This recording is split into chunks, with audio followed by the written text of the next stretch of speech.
Let me log out of that. Yeah, and so here we are. We're about to play some 999. This is not Repainted, guys. I know our channel is called The Games Repainted, but also we do a lot of things that aren't repainted. Besides, we got like a bunch of stuff that is repainted, but like we have to check through them first to make sure that they're, one, appropriate to stream, and two, not filled with terrible things like what happened beforehand in certain repaints that I'm not going to name. But yeah, we got some great stuff to look forward to. We got some great things. We got some great things. That's all I really got to say. So yeah, let's just get started on some 999. I don't really have anything to say for pre-stream, but let's do it. Let's do it. Oh yeah, I have not played this game at all. This is completely blind. And so if you guys know anything, please don't spoil anything. It's apparently like a murder mystery thingy again. So we're going to do like a Danganronpa sort of follow-up.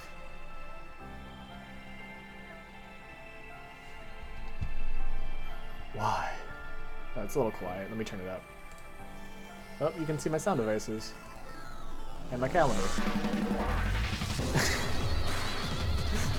I can hear it.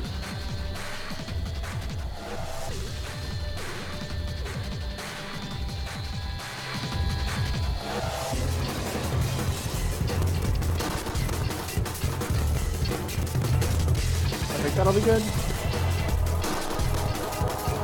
But I'm just gonna keep this to the side here.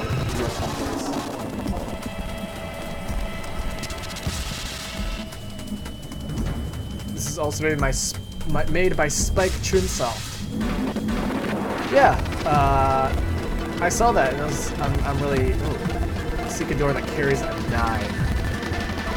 That's the time that you give it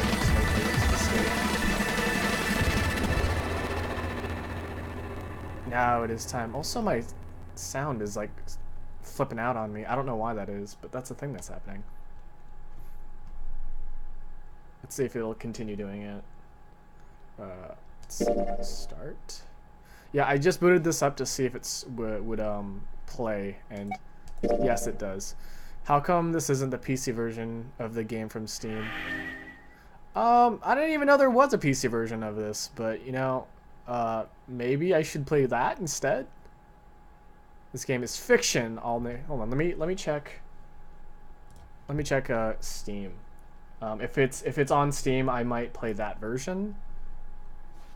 Just for the sake of, hey, I played the Danganronpa Steam version.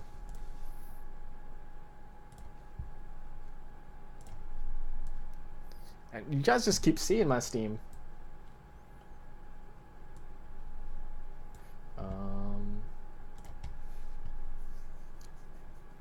It's cost $40. An emulated version is fine.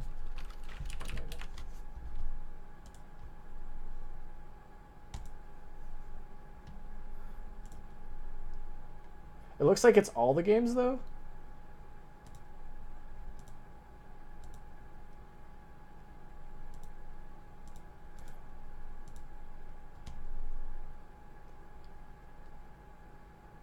Oh wait, no, I'm looking at something else. I don't even know what this is, but it looks like the Steam version. The Steam version looks better, but you know, let's just do this. Let's just do this one.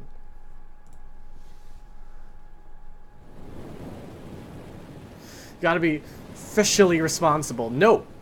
Why didn't you play Danganronpa on Gonta's birthday? Cause did I beat, like, when is his birthday? Let me check. This is me just checking everything right now. Gonta Gokuhara. Did I finish it before that? On the 23rd? Yeah, I beat it. I beat it like in December, so I would have no reason to go back and play it besides like the RPG bullshit.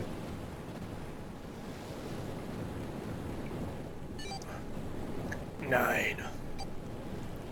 8, 7, 6, 5.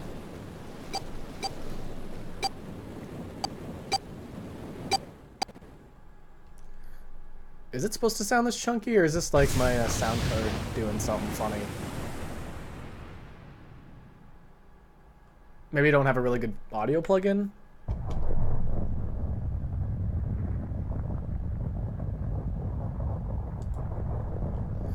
A loud noise startled Junpei awake, and his eyes snapped open.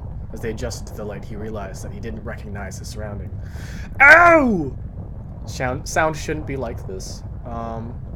Let me check what is going on. Because yes, it does sound super chunky. Sound setting.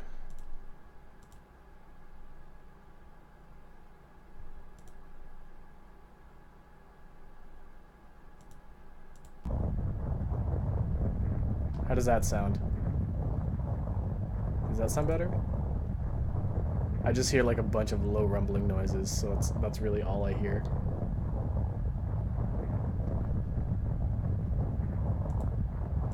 Oops. With a crack, Junpei's head connected with something metal. He rolled over and threw out his hand to steady himself, but he found himself groping at empty air. His balance lost and his still fuzzy mind struggling to understand what was going on, Junpei tumbled down to the cold gray floor. Oh, God damn it! Oh, God, what the hell? I don't know why he's Arnold Schwarzenegger, but I guess that's who he is now. Junpei glared around the room, still trying to determine where he'd woken up. The fall had shaken the last cobwebs of sleep from his mind. Finally, he understood where he'd fallen from. It was a bed. It was a 3-level bunk bed, in fact. Junpei had fallen, apparently, from the topmost bunk. His shoulder hurt, his knees hurt, his hip hurt, his entire body hurt. He could feel a bump forming on his forehead where he slammed it against the low ceiling. He wondered if the bump was the reason. He felt his vision wavering a bit, but that seemed unlikely. At first, he thought the tremor that ran through his legs was just another effect of his rude awakening. But as he looked around, he realized it was real. The whole room was shaking. Was it an earthquake, he wondered? It didn't seem likely. It was shaking far too quickly for an earthquake. And again, Junpei had no idea what it was, if not an earthquake. He tried to tell himself it was important. Junpei, wow, this is like really get along here real quickly now, aren't we? Junpei rubbed the growing bump in his head and gingerly climbed to his feet. His balance regained, he finally took his first good look around the room.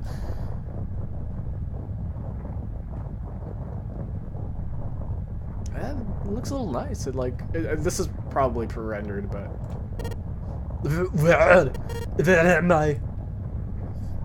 his pain momentarily forgotten in the face of confusion and of his circumstances. Junpei looked around the room once again. Minutes passed while Junpei struggled to get his bearings. And as suddenly as they'd begun, the tremors ceased. Cold silence fell over the room. No Shrek memes during the stream? Shrek! Junpei did the thing. He felt his stomach tighten. There were 1,000 things the sound could have been, but none of the things I think were good. He attempted to distract himself. Junpei looked around the room once more. There was a stove that looked a lot more antique than functional. 3-level bunk bed had mattresses that were so thin they were little more than blankets. Where are the anime titties? That's where I'm wondering. Where are the titties at? On the other side of the room was an identical bed. Set in the wall between the beds was a slightly dirty iron door. The first thing Junpei noticed about the door was the number roughly emblazoned across it. On the surface of the door, in red paint, someone had written 5. 5? What does this 5 mean? Suspiciously and still utterly confused, Junpei approached the door slowly. Standing at last in front of the door, Junpei grabbed a hold of the L-shaped handle. A push yielded no movement, and a pull, the same result. He's stuck! A few more tries cemented the truth in Junpei's mind. It wouldn't open. It didn't, no matter how much he pushed and shoved, the handle wouldn't budge. Next to the door was an odd-looking device that reminded Junpei of a card reader. It didn't take a genius to figure out that the odd-looking device was keeping the door shut. There's time limits for the rooms? That makes me not want to play this game. But I'll play it anyways, because I'm pretty sure it's not that hard. Hey! Hello! Is anyone there? Open the door! There was no response. There are no time limits. Okay, that's good. Junpei threw his left fist into the door and stopped. What the hell is this? He wasn't really sure what else to say. It was a watch. That looks like a Ben 10 watch. the Ben 10.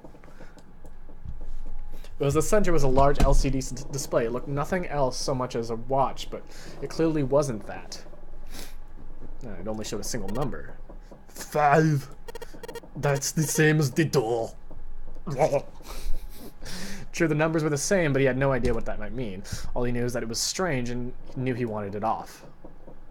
Junpei flipped his hand over as to remove the watch, but the other side of the bracelet was solid. No buckle, no clasp, nothing.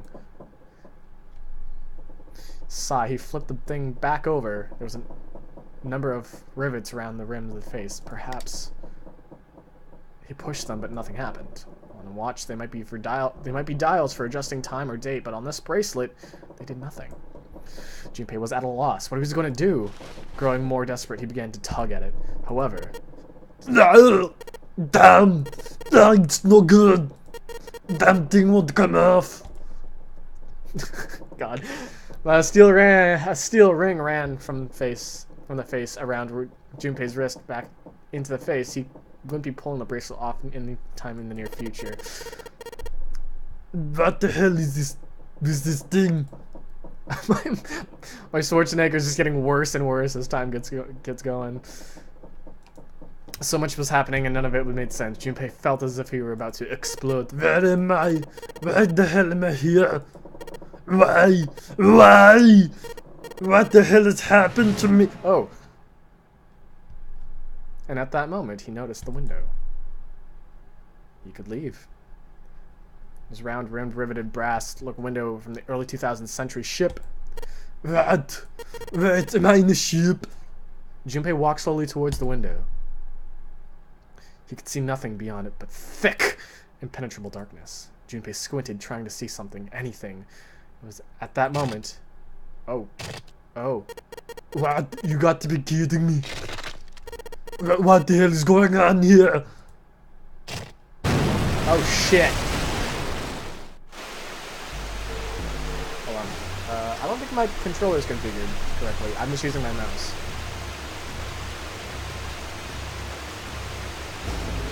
Configure. Control. Left and right. Oops. Down, right. B-A... Y-X. Start. Select. L-R.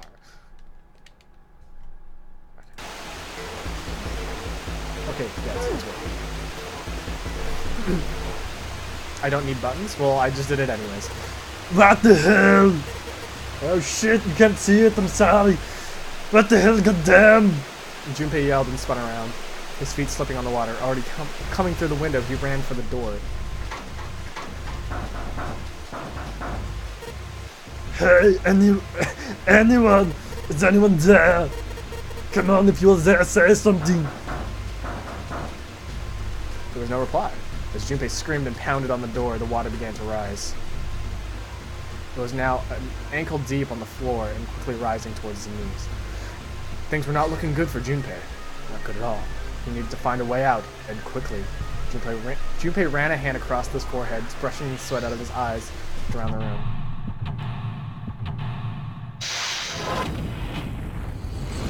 I see it! Secret out! I really have no idea why Junpei is Arnold Schwarzenegger, but here we are. Operation Stern Escape. And during escape, you can move to different parts of the room by touching the bottom screen. Many areas require exact selection. We recommend you use the stylus. Search during an escape. During an escape, you can touch the background, search anywhere in the room. And areas you can investigate will be highlighted yellow the moment you touch them. Depending on the nature of the location you touch, you might find an item or a hint. Begin searching by touching places on the bottom screen. How to move. Touch the triangle icon on the bottom screen. Doing so will make you move. Do the same thing by pressing left and right and down on the control pad. Bird's eye view. If you want to know where you are, touch the X on the camera icon on the bottom. Drink the water? Yeah, it's probably salt water. I can just like preserve myself. Saving during an escape. Pressing start will allow you to save. If you want to quit, we recommend pressing start. Purpose of escape. Wow, I gotta do a lot of reading. How you do it depends on the room. You need to search all throughout the room to discover what you need to do to get out. Search for hints, items that may find a way out. Doesn't seem like there's anything on the sink. This is only the drain in the room. About items. During an escape, investigating parts of the room allow you to obtain items. Once you've obtained an item, you'll be able to go to the item screen. Touch the L button on the top left. And the screen will be able to investigate, hold, and combine items that you found. So it's like a point and click. Point and click! Search.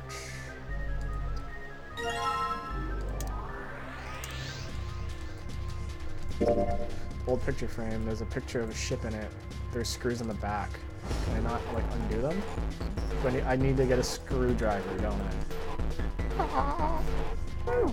Let's find a screwdriver. Oh. Touching an item will... When an item is selected, touching L will return to the room investigating screen. If you look down at the bottom left corner, I can see it! It's not on the bottom.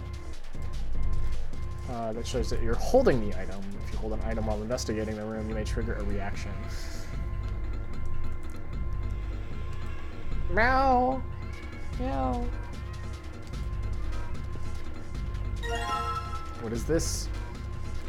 It's got triangles and other triangles. Right, okay, so... Okay, well, let's ignore that for now.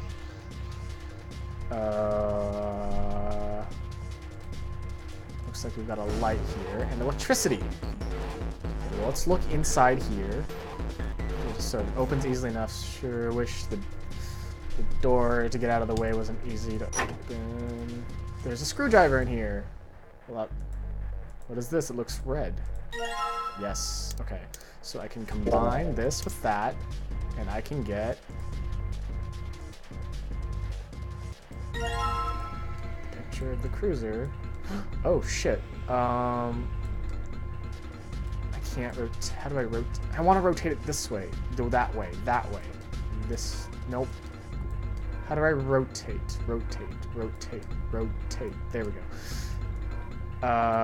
So if we look at this one here, does that? Okay, that remembers it. Triangle up, down.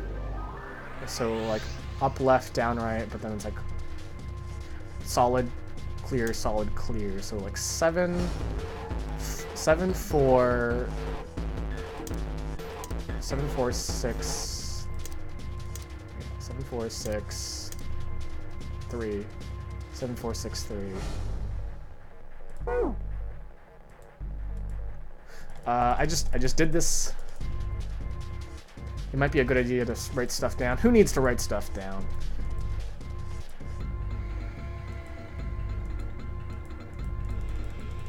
I'll forget it if I just keep reading this, but now I've already forgot it. 7, 4, 6, 3. 7, 4, 6, 3.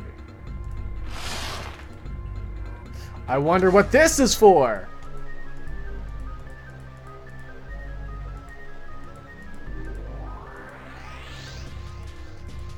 I need a key? God damn it. I don't have a key. Back. Ah, no, no. I need to find a key. Wait, what's this? Doesn't matter what I do, this thing won't budge. I guess it's locked.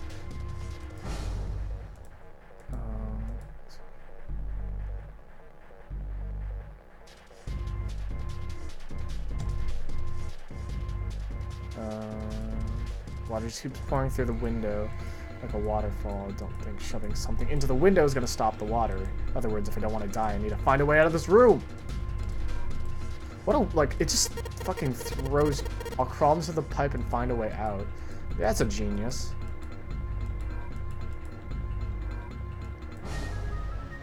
Okay, that's not going to do anything for me here. What does it mean? What does it mean? Oh, shit. Key? A red key. Wait, hold on a second. This is blue and red, so, like... Oops, I should probably be holding the... Junpei grabbed the key and shoved it into his pocket. He intended to leave immediately, but something stopped him. His reflection stood back at him from the mirror, but he scarcely recognized himself. What is up with my face? His confusion well justified. His face was drawn and pale, and the dark circles under his eyes made him look like he was nearly dead. Man, what the hell is happened to me? How did I end up here? As he said it, something in his mind opened, and a memory bobbed to the surface. His last thing Junpei remembered before waking up in the strange room.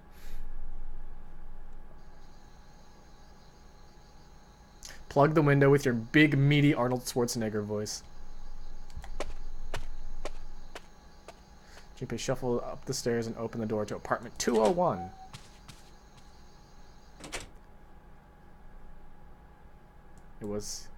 Inside was his apartment. A small one-bedroom affair that ran him about $630 a month. That's pretty good. If he's in, like, college, yeah, that's pretty good. He stepped inside and turned on the lights. Fluorescent lights on the ceiling blinked and flickered slowly to life, as if waking from a deep slumber.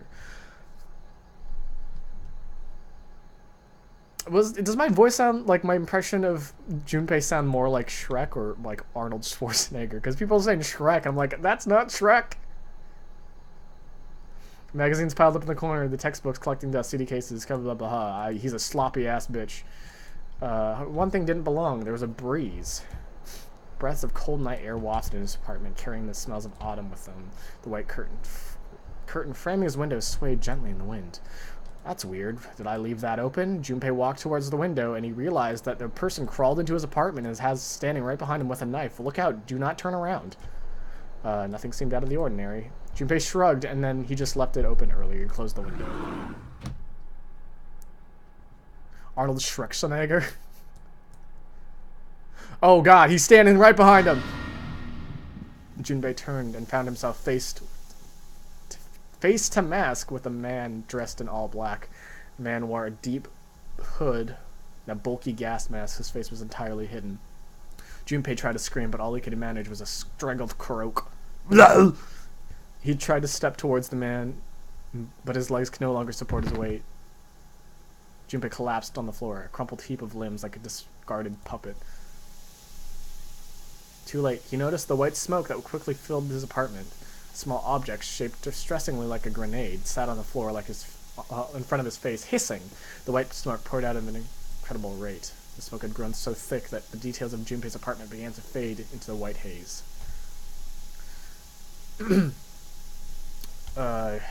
He just got drugged and kidnapped. This is a privilege. You have been chosen. A rasping voice warmed its way out of the gas mask. It was cold and harsh and distorted some way Junpei couldn't lay his finger on. You are going to participate in a game. The nonary game. It is a game where you put your life on the line. It was the last thing Junpei remembered. White smoke overpowering him, the masked man faded from his vision, and he felt his consciousness fade away into the white mist. Dude, Jigsaw voice? I don't even remember how Jigsaw sounds right now. Is it like... I can't do it. I can't do it. I can't do Jigsaw. At all. That'll kill my throat. That's right, the guy with the mask. Son of a bitch has taken me here. Bitch. As to who the man was, or might have been, Junpei had no idea. Indeed, he wasn't sure that his assailant had been a man. The voice had been cold and mechanical, like passed through a voice changer, and the body had been covered in a thick cloak. Who was the man in the mask? You have been chosen. I think I like that one better. Deep and edgy. Yeah, no. I can't do deep. MCR, but a grown man's voice. Junpei had no idea where he was or why he was there, but one thing was memory seemed important. You are going to participate in a game. The nonary game. Yeah. You just said that. The nonary game, huh? Oh, what the hell is the nonary game? God damn it! With a yell, Junpei drove his fist into the mirror, and he broke it, and he broke his hand. Okay, so now I got the red key. I feel like there's another thing I have to look for. Like another piece of paper, because this here, this doesn't make any sense because one's red, one's blue. You know what? I'll do it anyways. So the was like 7463. I'm just gonna need the key. I forgot to hold the key. There we go. Alright, let's stick that red key in there. It's not opening. In fact, it's not doing anything at all. Well, oh, sorry. Well, alright, I take it back. I guess I can move the dial now. Looks like I'm going to have to put in the right numbers and turn the key. I can do that. Fuck it. I'm not gonna maintain that. It's gonna be whatever.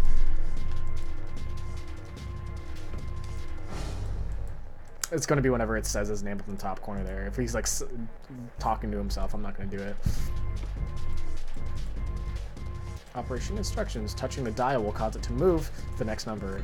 Enter 4 numbers this way and then touch the key. If the numbers are correct, it will unlock. Well, no shit.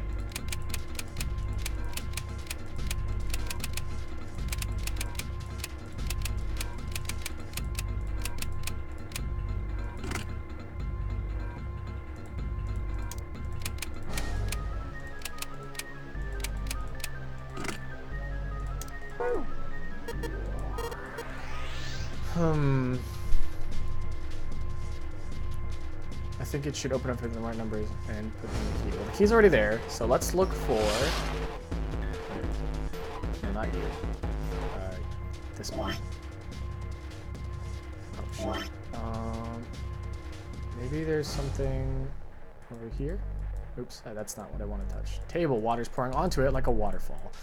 There's a pair of simple chairs next to the table. Water's already up to the chair. That's no good. Let's check. Might as well look through it. Damn, nothing here. Oh, that's not the one I wanted. There we go.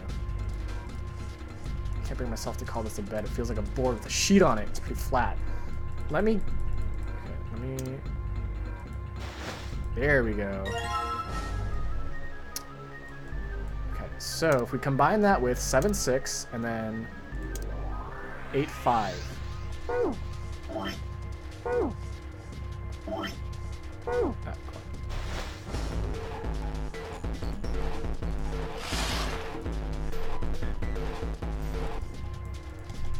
God. I know the right code.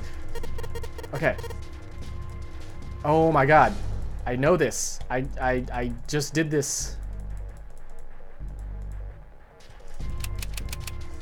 7, 4, 8, 5. Yes, I unlocked it. And then he unlocks it. And inside is a bunch of red cards. Okay.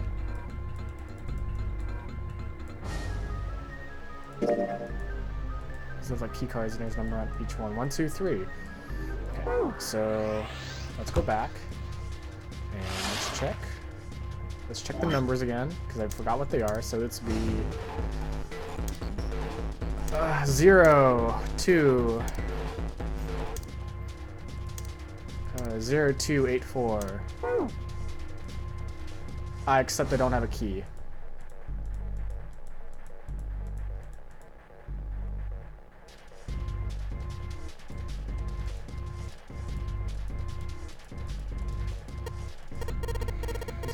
Is there anything else I can use? Well, what else can you use?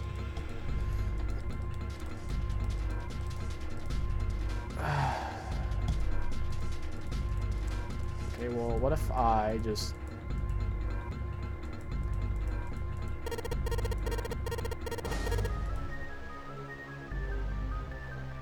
I gotta find a key, but like... The cards with numbers on them. I'm pretty sure this is where I'm supposed to use them. Alright, let's slide the card and see if it works. And... Beep beep. It's not working. Why? Damn it! Do I need some other cards to get this to work? Shit, I need to find more cards now! Okay. I gotta find some key. I can't see the bottom of the ladder. Oh man, the water's already up to the bottom of the bed. I gotta hurry this up. Oh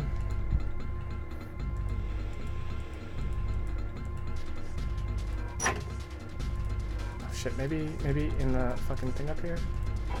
There it is!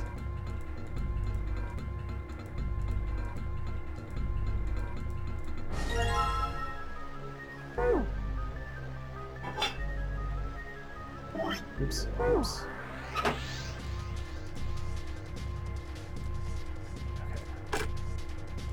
So the combination was 0... Fuck. 0 something or another. I do not want you to tell me this every time I go onto the fucking thing. Okay, 0, 8... No, 0... 0, 5... No, 0, 2, 8, 4. No. It's not opening. Yes, I do, but I have to read it.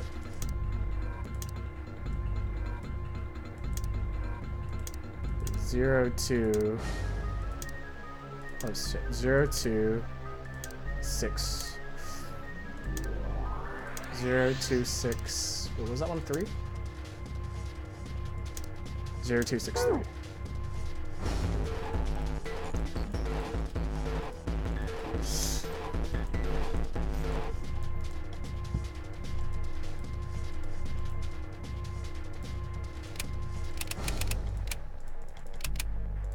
No!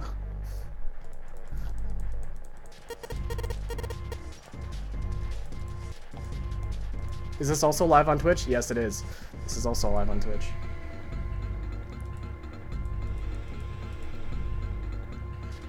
Zero, 6. No, 0. Oh, fuck, I forgot the number already. 0, 2, 6, 3.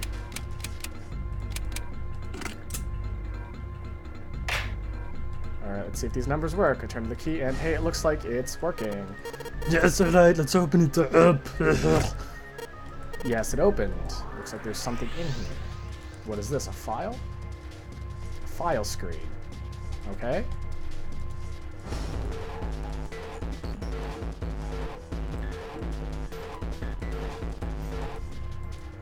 Interesting.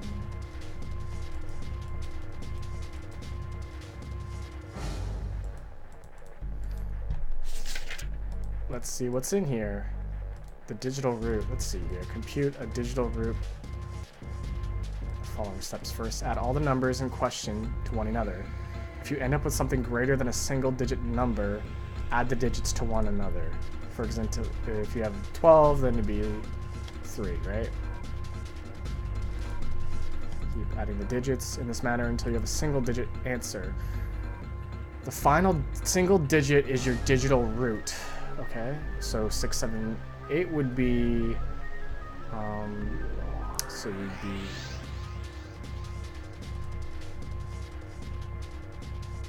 21, 2 plus 1. Therefore, the digital root of 6, 7, 8 would be 3. Okay. The digital root of 1, 2, 3, 4 would be 7, 10, 10, 1, 1. So just keep adding numbers until you get a single digit number. Oh, looks like there's something on the back of this thing. A notebook, a pen, a calculator, and a stack of key cards. Okay. Combine these with the blue ones. Nope. Let's go. Okay, let's get out of here then. Back. Okay. 1 through 3 on them. 6 key cards. There's a number written on each card. 6, 7, 8. So wait, I have the digital root, then...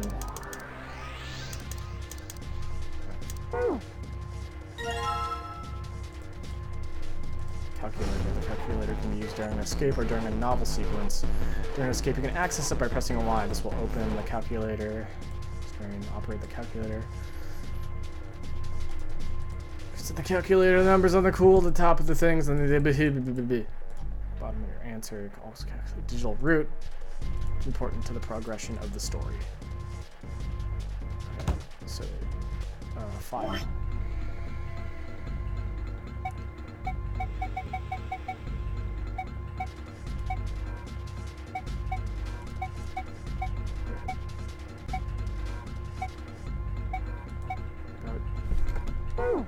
That's not the button I wanted. Okay. Oh, how do I read this then? How come it's not let? Oh, I have to press the search button. I already know about that. I already know about that. Calculator controls.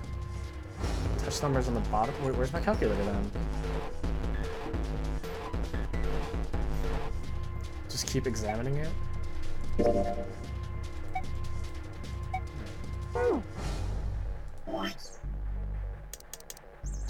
Do I have any more? Like, I thought I got stuff. I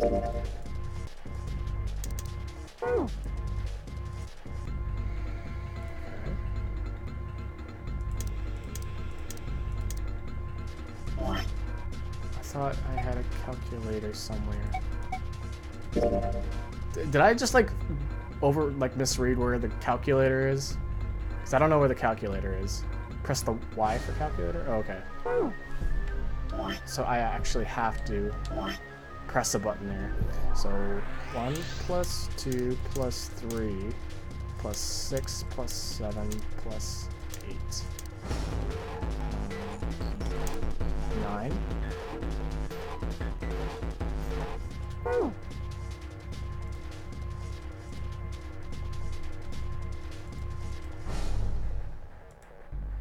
Some of the other cards.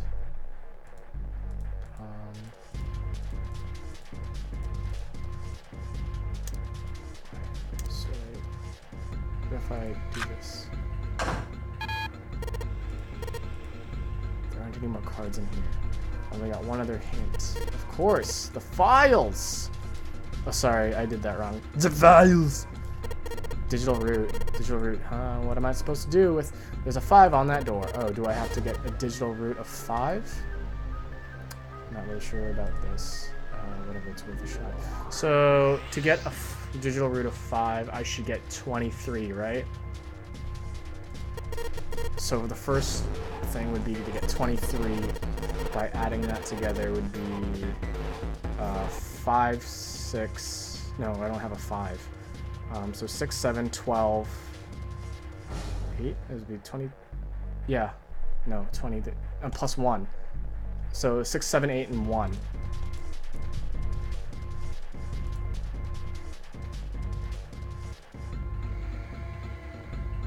Oh.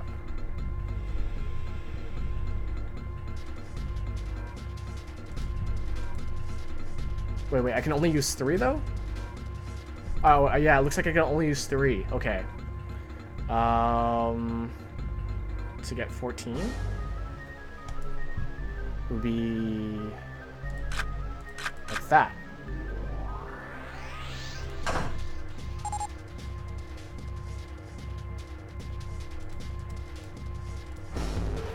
Did it just unlock? Well, the light is red now. It's blue, and no doubt about it, there's nothing keeping me in here now. Time to go. Oh shit! I got it.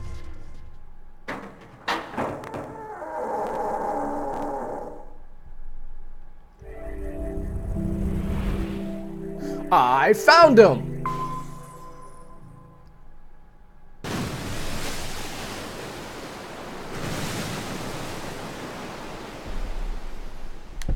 Accompanied by an angry wall of water, Junpei shot out of the room and onto the opposing wall. Gasping to catch his breath, he looked around. He was in a narrow hallway. The water had followed him out of the room and was rapidly pouring out of the door. It flowed quickly out into the hallway and slammed into the foot of the short flight of stairs. 5 steps, in fact. At the top of this short staircase, there's another door. A door! Oh, wow. A door! Another door! Junpei leapt up the stairs and leapt straight for the door. The door burst open and Junpei exploded out of it, only to freeze in his tracks. What other possible response could there be to what he just saw? What the hell? His voice trailed off and all he could do was stare.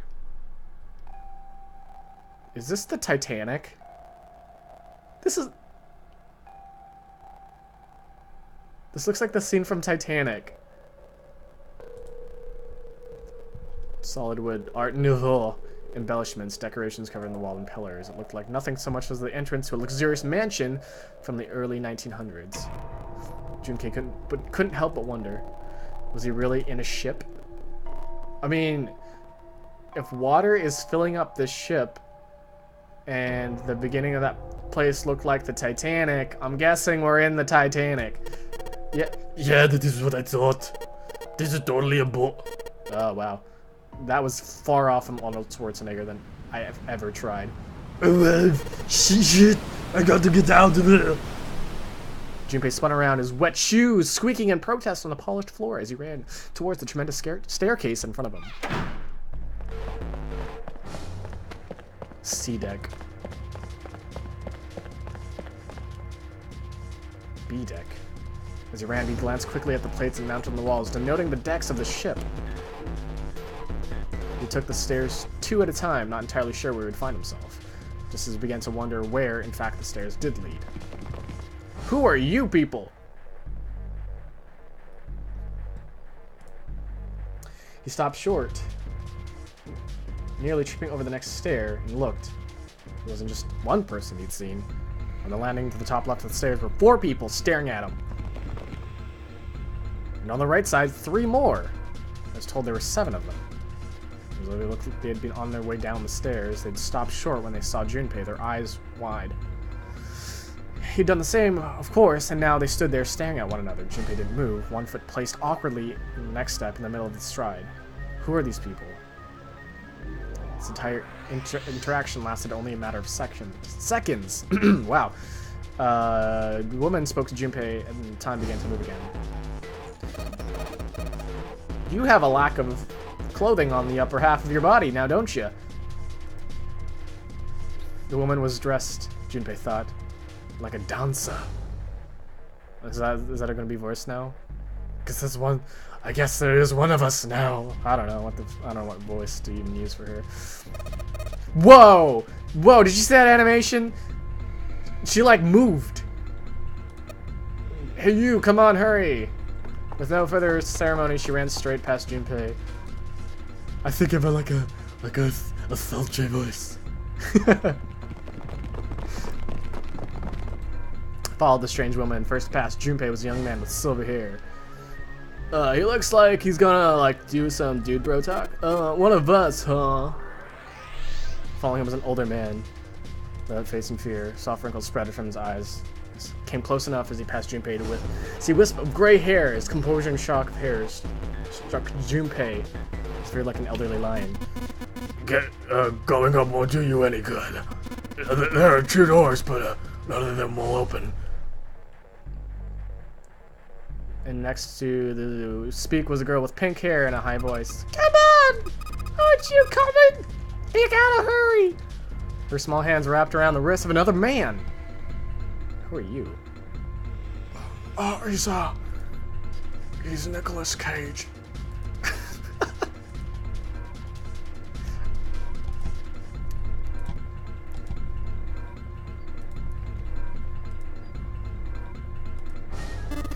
That's 9 of us then. All the cards are in hand. Well, all the cards are in hand. And he wondered. Junpei opened his mouth to ask what the other man meant, but the girl with the pink hair ran past him and he was gone. God, I can't give any more voices.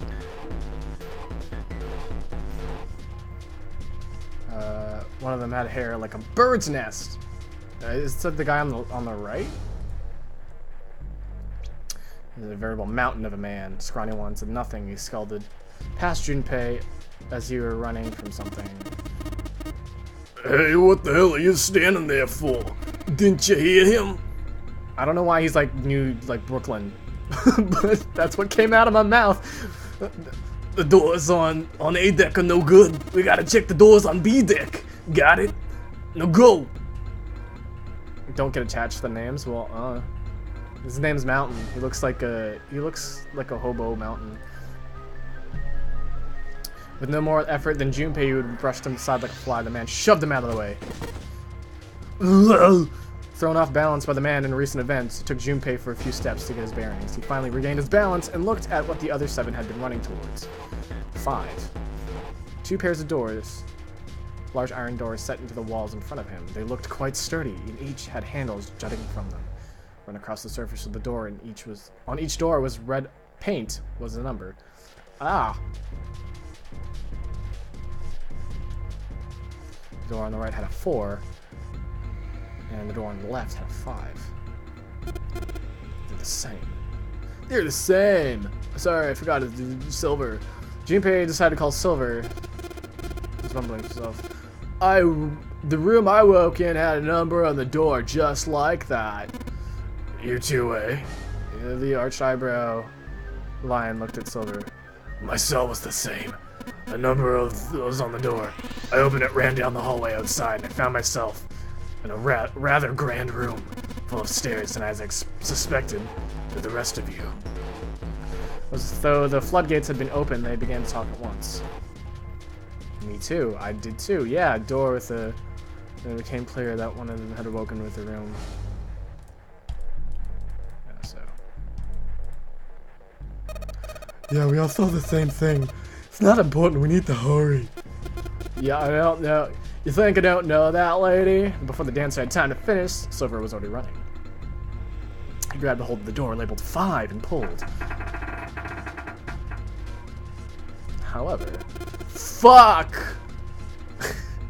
It's not opening. Fuck, this damn thing won't even budge. Move. You're in the way. The Mountain grabbed Silver's shoulder and tossed him aside. His path cleared and took a few steps. Threw himself at the door. Once, twice, 3 times, 4 times. The door shook as his body slammed into it, but showed no signs of breaking or opening. The Mountain threw himself the door again. Junpei turned towards door 4. Next to the door on the wall, small box. It looked just like the one he had seen in the room next to that door. It was the same, then the door was locked as well. Still, he had to check. Junpei grabbed the handle and threw all of his weight onto it. It was locked as tight as the door next to it, as he suspected. Damn it! Junpei punched the door. It did not respond. Well, what the fuck do we do now? He barely finished his thought when a C deck plate was passed on the way up. His body moved before he had time to think. Junpei turned back towards the stairs. Scarcely taking a step when, at the top of the stairs, next to an ornate clock embedded on the wall, he saw a person. Hi, you? It's a girl. She looked to be the same age as Junpei. He froze, unable to look away from her face. He wasn't confounded by her beauty or something equally silly. No, there was another reason he couldn't take his eyes off. Junpei had seen her somewhere before. He couldn't quite remember where, but he knew. He knew he had met her before. The girl, too, stared at Junpei, similarly stunned. Her response suggested she had seen him before as well. Without saying a word, Junpei walked slowly towards her. She didn't move. It was almost as though she was held in place by some sort of magic spell. As Junpei stepped onto her landing, the spell broke. No sooner had he set foot down than the whole ship shook a second time. She fell down the stairs and broke her neck. And that was the end of it. She was gone. And then she was there. Flat on his back, she had landed securely on top of him. The girl seemed as confused as he did. And this is basic anime plot right now. Water could be heard from the bottom of the ship. lapping faintly at the walls, ceilings, and eventually that faded as well. The silence was complete, thick, muffling blanket. And at last the girl opened her mouth. Jumpy. Jumpy. Her words echoed through Junpei's head. Akane? Why hadn't he realized it before? The girl was Akane Kurashiki, and she and Junpei had been friends since childhood. They'd gone to elementary school together for 6 years. But what was she doing on the ship? What is she doing here? Her eyes, soft eyes, were only inches away from his own. He could feel the warmth of her face, feelings he'd thought long forgotten began to work the way to the surface. He felt homosexual. And there, he lost interest in her. Welcome aboard, and welcome to all the boat boy. Well, that was something that was completely uncalled for. The 7 companions heard voices as well as many faces had gone pale. They looked around frantically, desperate to locate the source of the voice. At last they had found it, a speaker set in the ceiling. I am Zero, the captain of the ship. I am also the person who invited you here. It was harsh, obscured. Ah, yes. I feel like I should give him like a Yukino Joe. Hey, asshole, what the hell is this? Come on out here. I want to get a look at you. What do you mean to do to us? I meant to have you participate in the game. Some of you I know are familiar with this game, the Nonary game. It's a game where you put your life on the line. Nonary game? What the hell is that? The voice continued, implacable. Rules of the Nonary game can be found on your persons. There are simple rules. Read them. Nonary game? Hey, there's something in my pocket. Check it out. Silver reached into his pocket and pulled out a small slip of paper. Zero is actually a black and white bear. Someone called me out on it. Junpei followed suit and dug into the pockets of his pants. He felt that, and that didn't get wet, and like he doesn't have a soggy piece of paper in his pocket. I got one too. I can't do it anymore. Then it would seem Zero has seen a fit grace for us, seen him with a letter. Do you mind reading it to us, young man? Junpei, shortly after a moment of surprise, had asked. On the ship you will find a handful of My throat is killing me now. Numbered doors. In front of you are a pair of the same. The key to opening these numbered doors are in the number bracelets that each of you possess. Should you total the numbers on your number bracelets and find that digital root of that number equal to that number of that of the door will open. Only those who have opened the door may pass through. Oh shit, okay, so 3 to 5 people can pass through one numbered door. All those who must leave, all who enter must leave, and all those who enter must contribute. Oh shit.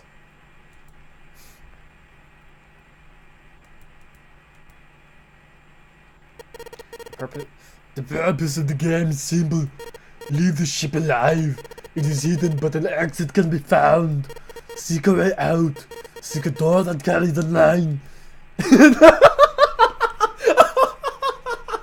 I'm sorry. As soon as I just said 9 there. Oh my god. 9, 9, 9, 9, 9.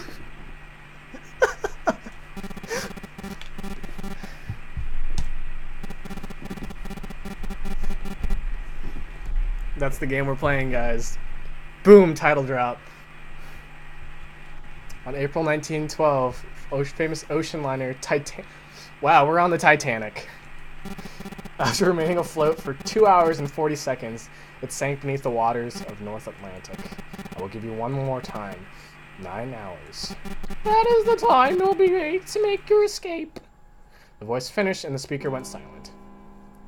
The sound of the bell tolling echoed through the hall.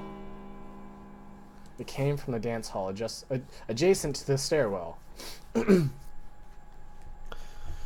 It took those assembled on the stairs a mere moments to trace the sound to an antique clock embedded on the wall. 7, 8, 9. The sound of the 9th bell faded away. The 10th never came. That meant the time was 9 o'clock. Likely 9 o'clock in the evening. When Junpei peered out the window off of the cell, he'd see nothing but blackness. It had to be nighttime. If that's the case, they would need to escape by 6 a.m. the following day. Now it is time. Let the game begin. I will wish you all the best of luck. The speaker went silent and did not speak again. Sylvia yelled at the speaker with language coarse enough to embarrass a sailor. The Junpei, he's just swearing. Just let him swear. This year is the game's 90th anniversary? What? This game hasn't been out for that long, has it? Who was Zero? What was the nonary game? Why had he been chosen to take part of it? Was he a criminal who took delight in playing with his victims, or did he have some other purpose? And why had Junpei been chosen as part of this insane game? Why had any of them been chosen? But one question was foremost in his mind. Why are you here? Akane, they hadn't seen each other since elementary school. Why'd she appear now? Coincidence? No, it seemed impossible. There had been a reason. Didn't know what it might be, but there has been a reason. The game came out in 2009. Whoa! Did it come out in September? On the 9th? Standing around here won't do us any good. Best we get moving, don't you think? Get moving! Ugh. Ah, God, that was not it at all. Hey, wait, don't tell me you're actually gonna do what the Zero says. No, that's not what I mean. Ugh.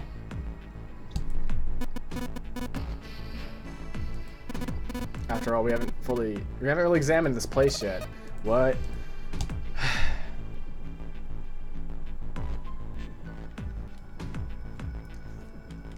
The time is 9:05. The time is now 9:20. All 9 people returned to where they had left one another. The result of all their work was nothing. They were completely sealed in. Their hard work had not gone completely to waste, however. They had learned a number of things as they had scavenged the parts of the ship they could reach. It seems they were confined to decks A through C. C was far down as they were able to go, however. The reason being, D was completely submerged. Strangely, however, the water had risen no higher than deck D. The fucking thing did the thing. The D deck, the dick. Perhaps the Zero fellow had used some sort of remote control to seal a watertight door lower down. He said our time limit was 9 hours. In other words, this water won't rise for 9 hours. And you say it. Then you won't say it won't sink till then? Well, it might be a little too optimistic. The point to wishful thinking.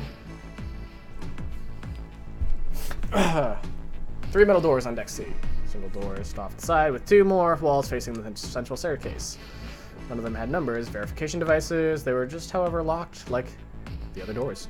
No matter how much they pushed and shoved, the doors refused to move. The mountain and the lion threw themselves against them a few times, but to no avail. Back with the keyhole.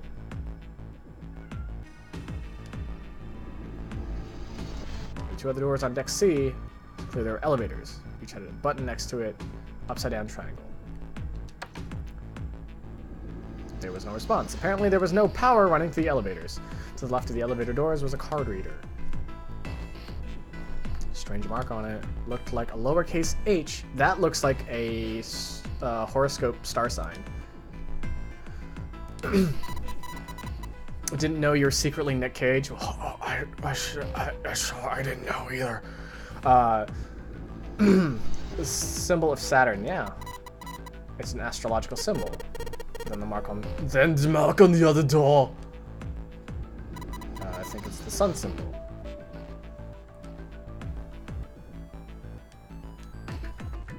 So many doors. That's a target. Oh, that's the Earth symbol. I was gonna say that's a crosshair for a gun. Horizontal equator, vertical represents the prime meridian. The ceiling, and a great circle, perhaps. Oh shit! Look, it's the prime meridian and this other one.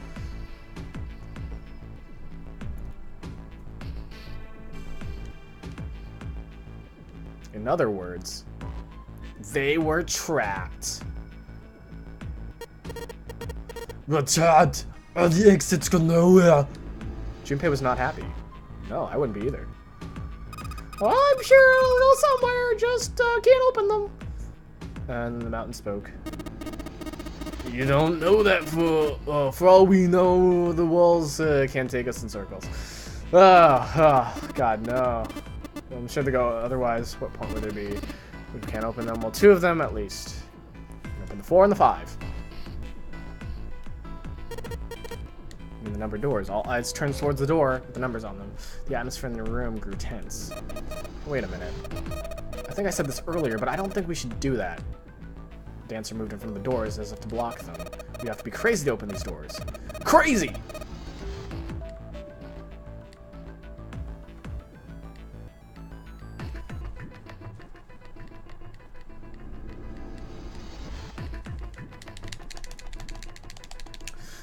In 8.5 hours, the sink is going to ship. Clamor of voices made it next to impossible to determine who was saying what. These arguments grew more and more intense until people were shouting and screaming at another. How terrible. Junpei remained silent, but at last he could take no more. Hey, shut up! They fell silent, and all the eyes turned to Junpei. He felt each stare burning into him, but he refused to flinch. Before we decide we're going to go, there's something we have to do. What's that? We need to exchange information. We don't know anything about each other. I want to know who you guys are. What do you guys get? Why are you here? Aren't you curious too? They were silent. Some of them looked the other way or bit their lip across their arms and stared at the ceiling. But one of them spoke up. It was Kane. I agree. I think Jumpy is right. Jumpy? Oh, I'm sorry. I'm talking about him.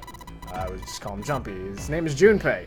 She pointed towards Junpei. We're childhood friends. We went to the same elementary school. Wait, stop. Don't tell this stuff we didn't ask you about. Zero's probably watching us right now. What are you going to do if he's listening in? Would that be bad? Hell yeah, it would. We don't know much about that bastard who knows about us. Maybe he just picked a bunch of random people to kidnap. If that is the case, it'd be dangerous to let him know too much. If Zero knows who we are, then we could go after our families. Then maybe he'd tell us to get us to do stuff. It's going to be hard to talk to each other if we don't have names. Alright, then why don't we have code names? To him, apparently it seemed like an obvious solution. Yeah, we'll each pick something. Like, I'll be 7. Oh, well, I guess your name's 7 now. Why are you 7? Because I'm mentally 7. Stuck out his left arm. Because this bracelet number says 7. Oh, I get it. Yeah, that's a good idea. He smirked. Alright, then I'm going to be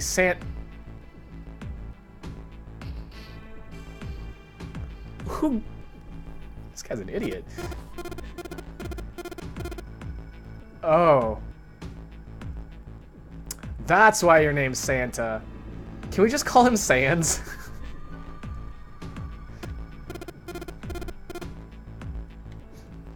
Sans means 3. San means 3, so it'll be Santa. You know, like Santa Claus? I'm just gonna call him Sans. He's gonna be Sans Undertale from now on. That's his nickname for me. Then your bracelet number, yeah, it's got a 3 on it. Good job, Grandpa. Just like the mountain had done, Silver thrust out his left hand. Sure enough, the face of his bracelet read 3. Very well then, I'll go next, shall I? My bracelet number is 1. I think Ace seems appropriate. Then I'll be Lotus then, as I'm sure you all know. That was 8 petals. Which means, of course, that my bracelet number is 8. I would appreciate if you call me Snake. I would appreciate if you called me Snake. My bracelet number is 2. Since Ace had been chosen in cards, I think chose Dice, Snake Eyes, which is clearly particularly... Oh, he's blind. He's blind, really.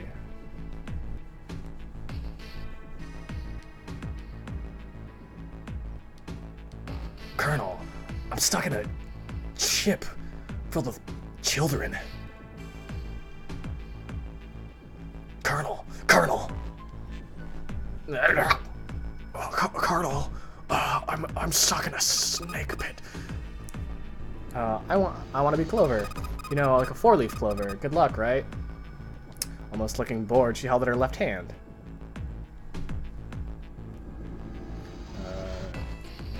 4. Come around to Junpei, held out a bracelet. Alright, my number is 5, so my code name's gonna be... Well, I have one. It's not like there's any point to having it now. The dancer cut him off mid-sentence. I mean, we all know your name already. You're Junpei. Oh, well, they all nodded. Kind of stepped forward nervously. Well, then you should call me by my name, too, because, I mean, it doesn't seem fair to Jumpy.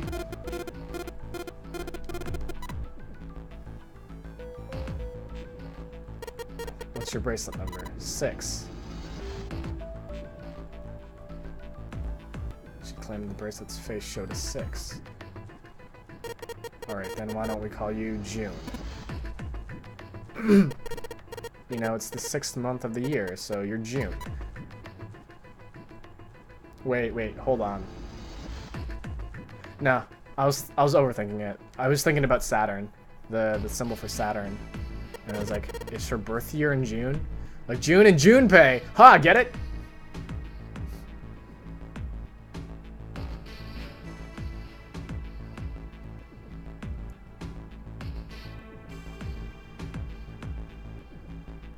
It's Ace. 2 was Snake. 3 was Sans Undertale. 4 was Clover. 5 was Junpei's number. Akane was 6, and Junpei had given her the codename June. 7 was 7. Well, you're fucking creative now, aren't you? And 8 was Lotus. That meant 8 of them, including Junpei, revealed their bracelet numbers. There was still one person left. I forgot about this dude!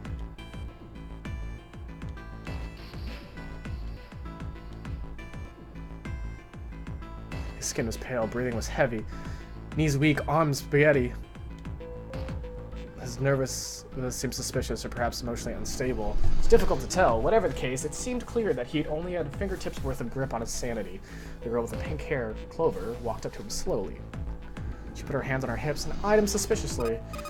What number are you? He didn't answer. Bloodshot eyes twitched from person to person. His breath became hot in hot pains. Hey, I'm talking to you. The man licked his dry lips with a shaking tongue and spoke in a voice like old paper. Isn't it obvious? There are 9 people here, and you know whose numbers 1 through 8 are. I'm the only one left. So you're 9. Yeah. Extended a trembling arm.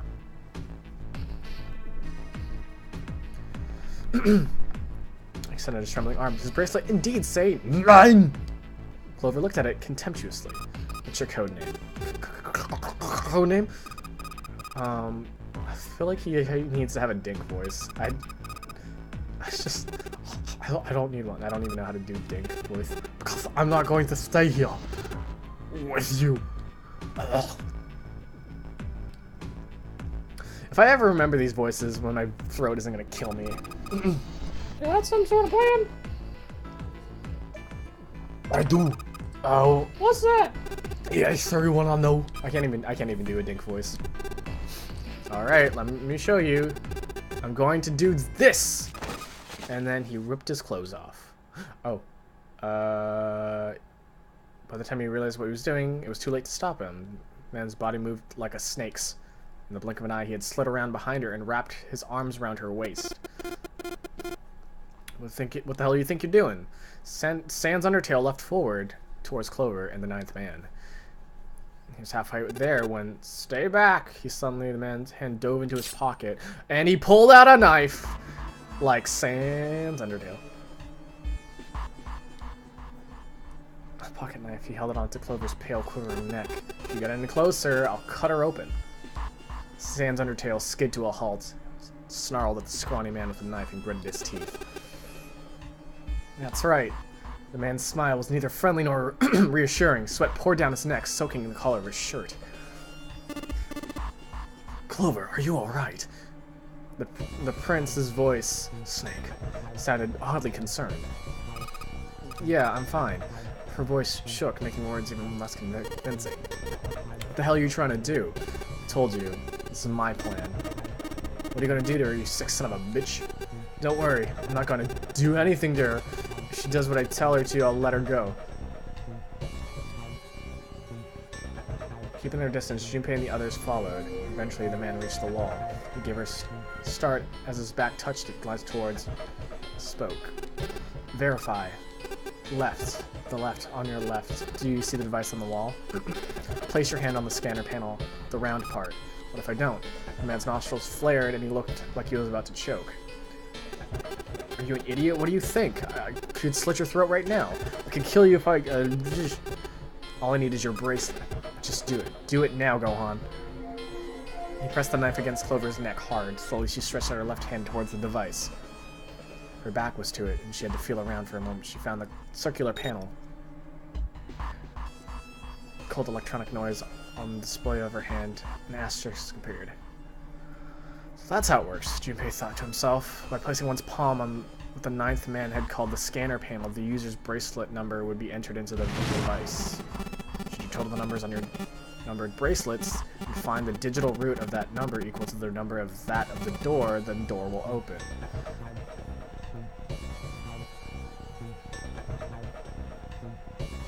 Could you just change Snake's voice to a Solid Snake? Because yeah, I'll pretty much just did that. Because it's Snake. Nick Cage just worked well for him too. I don't know. I'll probably just switch between the two. Be like, Carl, I just the one thing I love about fucking Nick Cage's voice is that he just sounds like he's taking a shit all the time. You're next. Verify the number like this little brat did. What are you doing? Don't do it, dude. Don't do it. Don't you care what happens to her? Okay, just calm down. Ace held up his hands, palms out. Ninth man jerked his chin towards the device. Slowly, cautiously, Ace moves towards the device.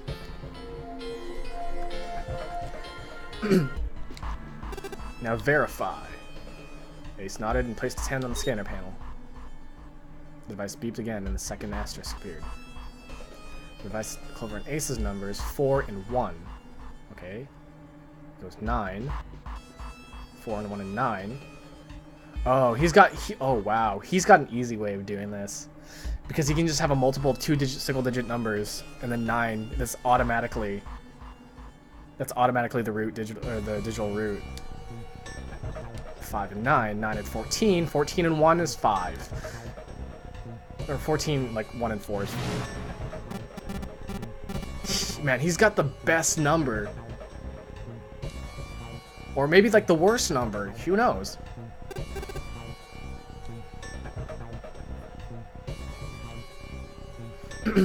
Ace took 2 and 3 steps back. No farther. No farther than that. Go all the way back. Slowly, Ace did what he was told. The ninth man's lips curled into a cruel, twisted smile, and that's when Junpei understood his plan. 4, 1, 9. 14, 1, 1, 4, 5.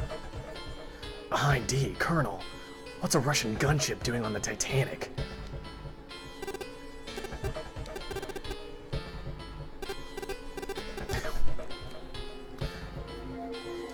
What's Snake doing on a tanker? Are they in a tanker?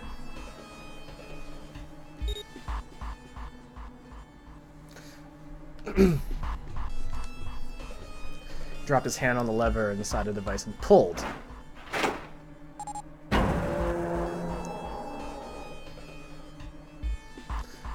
The door opened with a heavy metallic groan. He let go of Clover.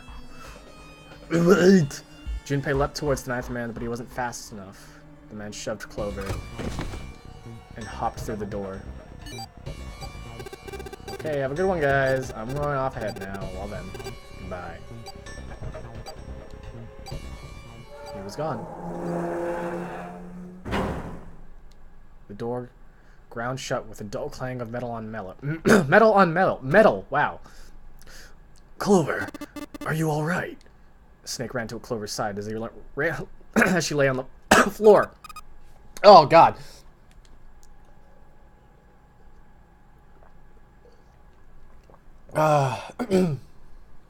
Junpei ran to the door. The others followed him. Several pairs of hands grabbed hold of the handles. And they pulled and they grunted and they strained, but... Shit. Nothing happened. Won't budge. That's when Lotus, the dancer, spoke. Her voice was quiet. Do you hear something? Like what? Some sort of beeping.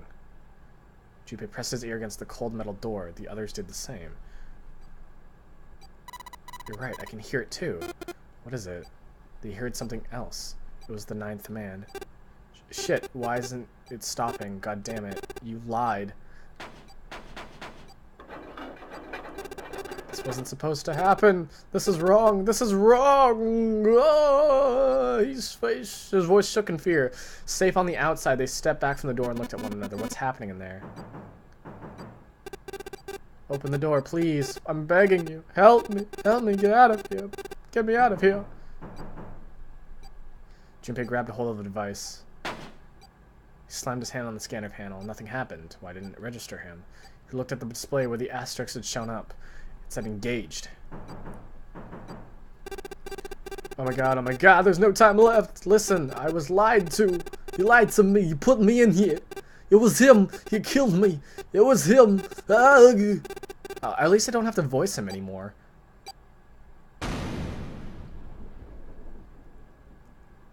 Yeah, I guess he was like Christopher Walken, but he's dead now, so.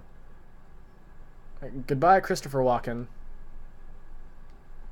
Explosion rocked the room. Instinctively, they ducked. When they stood up, they realized there was no danger. No one spoke. Silence filled the room. In that silence, the electronic tone that echoed throughout the room sounded as loud as a gunshot. All eyes turned toward it. Vacant. It had come from the device mounted next to the door. The display changed from engaged to vacant. Let's see if we can open it. 7. The mountain swallowed hard. Junpei nodded and placed his hand on the scanner panel. Oh no. Oh no.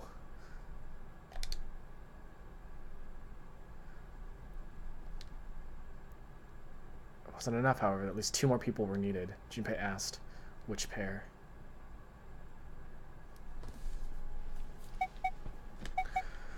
What do you think, guys? Ironically, also, these ones have to add up to 9. I'm guessing one of these people also die here, so...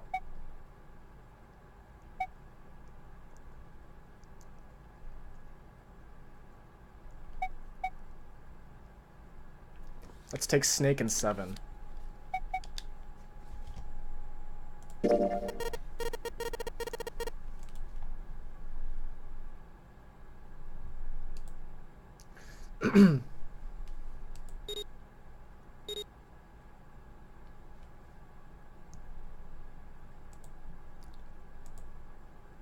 Fulfilled the conditions. They were to pull the lever on the side. Are you guys ready? I'm gonna open it. Junpei grabbed the lever and looked back over his shoulder. They stiffened and nodded. Junpei nodded back and set his mouth a grim line. Then he slowly lowered the lever.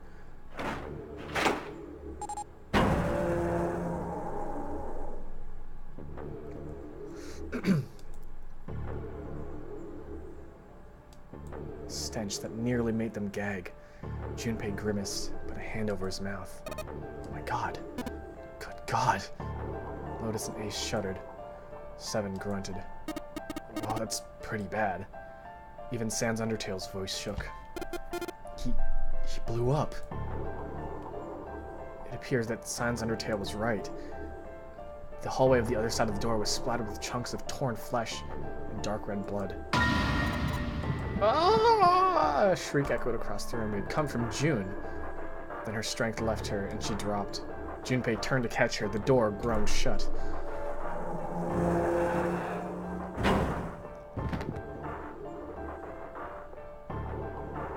She crumbled to the floor. June, are you okay? Junpei dropped to his knees and put his arms around her shoulders. That's when he noticed. Her whole body was feverish. She was radiating in intense heat.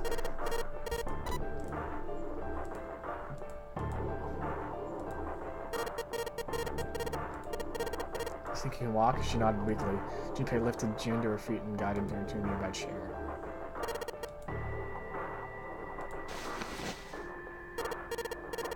How are you feeling? Are you alright? She nodded as she did. A single huge tear rolled down the side of her face. Why did this happen? Her voice cracked, broken by misery and grief, choked by sobs. Why did this happen? Junpei spun around. Do any of you know what the fuck is going on here? Who is Zero? What is this nonnery game? Come on, anybody. Anything. What the hell is going on? What are we doing here?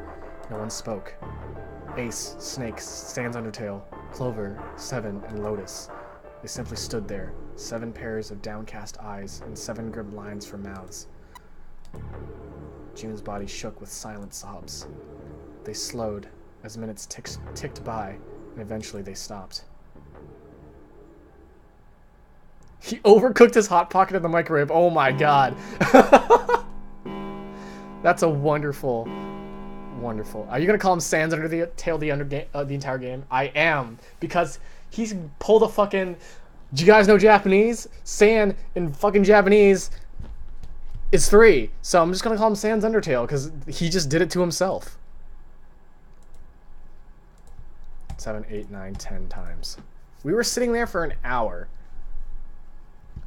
On the 10th ring, it stopped. The sound of the bell faded away into silence. It's 10 o'clock. Ace said what one of them had been thinking. This means it's been an hour. So it's... Wow, that's exactly what I said. Fuck, I've had enough of this crap. Sans Undertale left to his feet, his fists clenched. How long are we gonna pussyfoot around like this? We've only got 8 hours until time limit 0 is going on. The time limit 0 was going on about is up. Let's get going already. Go, go! Sans Undertale outburst onto deaf ears. No one seemed to agree with him. They stared back at him, their eyes blank and their faces tired. Finally, Lotus spoke. No, I refuse. I'm not going to end up like him. You mean the 9th man? Of course. Who else? In his mind, Junpei saw the corpse again.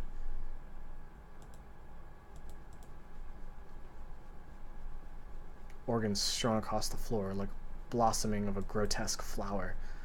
An explosion that had torn through his body had been powerful. The 9th man's neck had been twisted at an odd angle. Junpei suspected the detonation had thrown him against the wall. Half his face was crushed and the other half was covered in blood. Most of his abdomen had been empty, either by the explosion or by gravity. He'd landed on his back, and his stark white ribs jutted out from his chest, like legs of some sort of macabre crab. Crab! Junpei felt something flip in his stomach. I think he's just screwed up. Eyebrows went up. Sans Undertale continued. He probably just set off some sort of trap and that killed him. I'm not gonna screw up like that. I'm getting out of here alive. Whatever Snake was laughing at, Sans Undertale did not find particularly humorous. What's so goddamn funny? Oh, my apologies. You were just so very confident. I couldn't help myself. What the fuck? I think you've mistaken the situation. The 9th man's death, it had nothing to do with a trap, or at least nothing the sort of trap as you imagine it did. He broke one of Zero's rules. That was why he died. Quite simple if you think about it. You still don't? Alright. How about you take a moment and think back to what Zero said. Specifically, what he said to do about the number of people.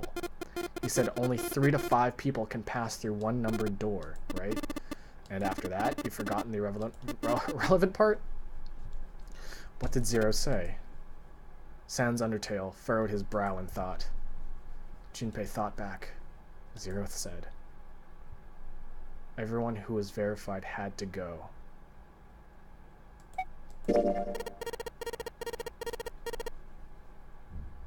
All those who enter must leave, and all those who enter must contribute.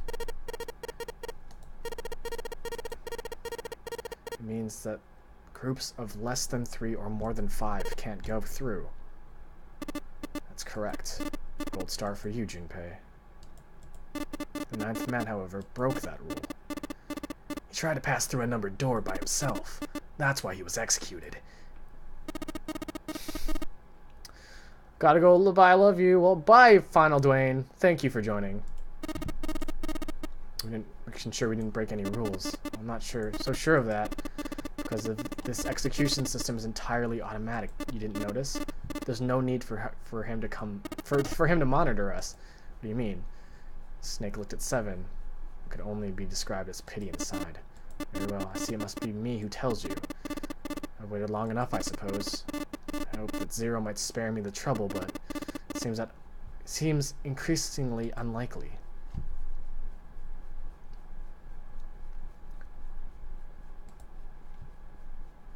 When he spoke, he gave the words to everyone else's thoughts. You know something? Well, I know a great many things, but yes. What is it? You know, here. Snake removed a card from the pocket of his jacket. With a flourish, she presented it to Ace, who took a close look at it and spoke. What's the point of giving me this? Give me that! Sans Undertale snatched the card from Ace, but his expression of disgust quickly turned to one of confusion. What the hell is this? Someone tugged it out of Sans Undertale's hands. I see. The card went from Sevens to Lotus to June's, and finally to Junpei. He looked at it and understood. It's Braille. Okay. Junpei can recognize it, but he clearly couldn't read it. Sorry guys, I can't read this. Junpei handed the card back to Snake. Snake. Okay, that was fun. So what's important about that card? I found it in my pocket. I can only assume it's a message from 0. Suddenly, everyone was crowding around Snake, desperate to hear what the message said. Sans Undertale especially looked as if he were about to grab hold of Snake and shake the answers out of him. Snake raised his hand. Calm down now. No need to panic. You don't need to force me. I'll read it. Junpei swallowed hard and waited for him to start. He was not the only one. Presently, Snake began to read, his voice calm. His fingers glided over the tiny bumps as he spoke. Bracelet number 2. Since you are not blessed with sight, I shall bless you, and only you, with information. I shall tell you the function of the red and the dead of the bracelet. The red is the recognition device. It will verify your number. Beside every numbered door, you will find a red.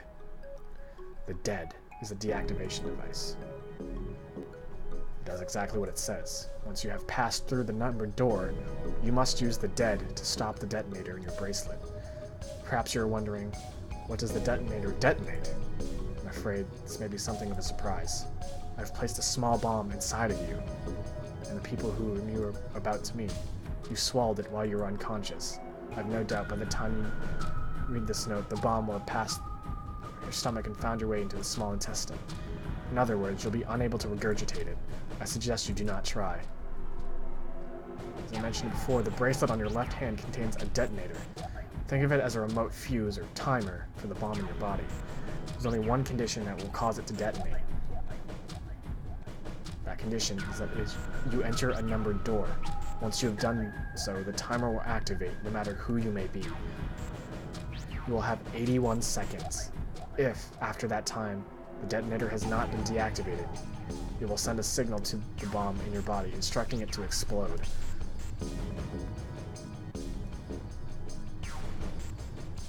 That wasn't a pie. These are bombs in a bomb factory. They weren't made in a factory. They were made in a... Well, I don't know. I can't remember what he says there.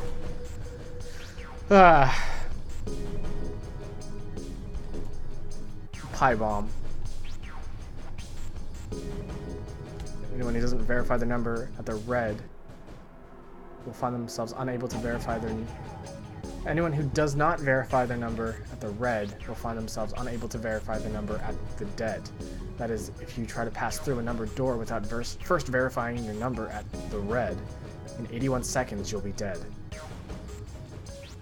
Also, you must keep in mind that the numbered doors will close automatically after 9 seconds have passed. So long as the door is open, the dead will not function. You'll do well to remember this. Lastly, let's discuss how to remove the bracelets. There are only 2 ways to do so. 1, you escape from the ship. 2, your heart rate reaches 0. In other words, once the bracelet is taken outside the confines of the ship or detects that the user's heartbeat has fallen to 0, it will shut down automatically. There's no other way to remove the bracelet. If you attempt to force it off or disable the detonator, the bomb within you will immediately explode. Oh, good thing he couldn't get it off, or else he would have been dead. That is the information which I can impart to you. However, how you choose to use it is for you to decide. If used wisely, you can eliminate those who might be a danger to you. For a time, you would be able to control your own fate. I wish the best of luck.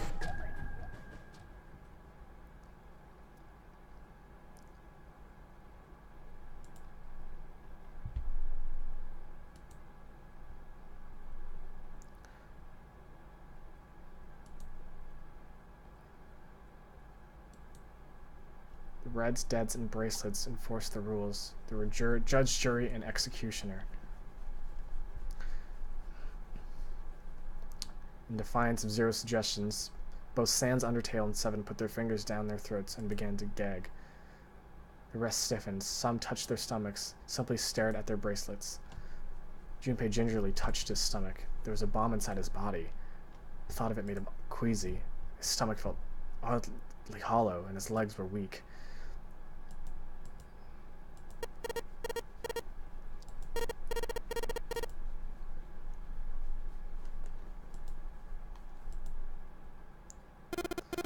Finally, Sans Undertale spoke. Actually, I saw him. I saw Zero when I got grabbed. I didn't see his face, though. Son of a bitch was wearing some kind of gas mask. What the hell? Come on, guys, give me something. You know, like, surprise or something. Instead, it was Sans Undertale who looked surprised. There was a moment of silence, and then everyone who spoke at once. Yeah, I saw him too. Me too. He was wearing a gas mask. I love how you say Sans Undertale so casual, like it's the character's name, but it is his name. This is gonna like bite me in the back one day, where it's like I have to like read a fucking thing at Christmas, like Santa Claus comes to our house. I'm gonna be like, Sans Undertale comes to your house, gives you gifts.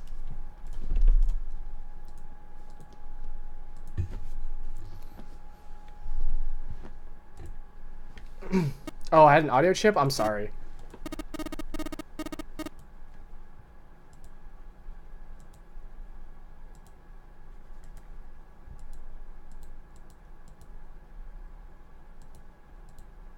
That was the relationship between Snake and Clover.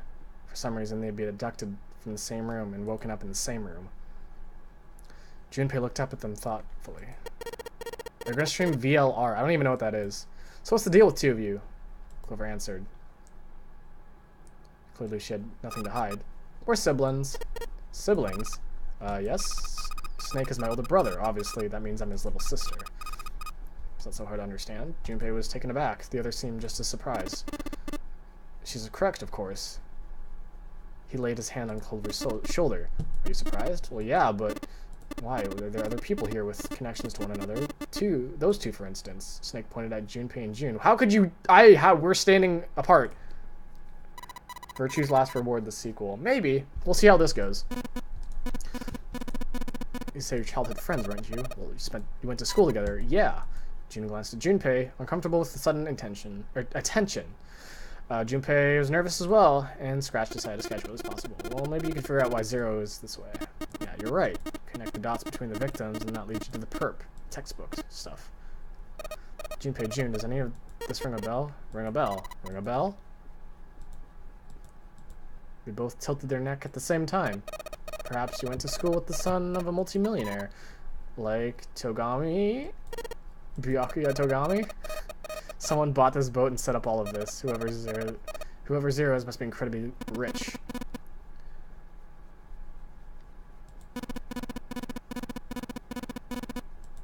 Zero is most likely simply a representative of a larger group. It could be a number of things. An army, perhaps a research group. Perhaps this is all some sort of psychological experiment. If this is, then it's a pretty fucked up experiment. I mean, come on, a guy's dead. The word dead hung in the air, heavy and ominous. The room went quiet again. They're just gonna stand here for like another hour. If this was all one guy, then he's got some serious issues. In the specter of death hanging over them. The discussion continued for some time. In the end, however, they learned nothing. And we still stood around for another 30 minutes.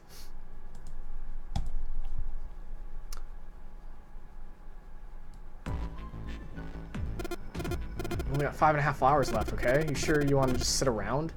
No one was willing to argue this time. Very well then. There's only one way for us to proceed. Not sure if it's going to be fun running around knowing we've got to jump when Zero says jump. Well, this is stupid just to sit around here and do nothing. Thanks to Snake's card, at least we have some idea of how this all works. Correct, and so as long as we follow the rules, we should most likely be alright. But what? Who's going to go in which door? June looked towards the numbered doors. Looks like we gotta do math. We can't have any more than 5 people in one door. 8 of us can't go in the same door. Then it would seem we would have to split up. Wait. I'm telling you now, there's no way in hell I'm going through door 5. Don't be selfish. Tell me whatever the hell you want. I'm not going in there. If I'm going to have to walk through all that blood, then I'd rather stay here. And we were doing so well. He shook his hand and sadly, sorry, but I ain't going in there either. Someone else can go into door 5. Oh, Sans Undertale, not you two. Hey man, I just bought these shoes. You think I'm gonna get some creepy dude's blood over them? You got another think coming. That was the last straw. What the hell, man? You weren't the one who kept saying we should get going. Yeah, so? Doesn't mean I wanted to go in that door, into door 5. There's an awkward silence. Finally, Seven spoke. Fine, I'll go into door 5. I can't go in there alone, though. Anyone else willing to come with me? There was another long silence. This time Snake was the one to break it. I'll go. What? Don't worry, you'll be fine. We may part now, but I'm certain we'll meet again later. How do you know that? Because I do. Man, those animations are so cool. They're like... There's like so many in-between frames.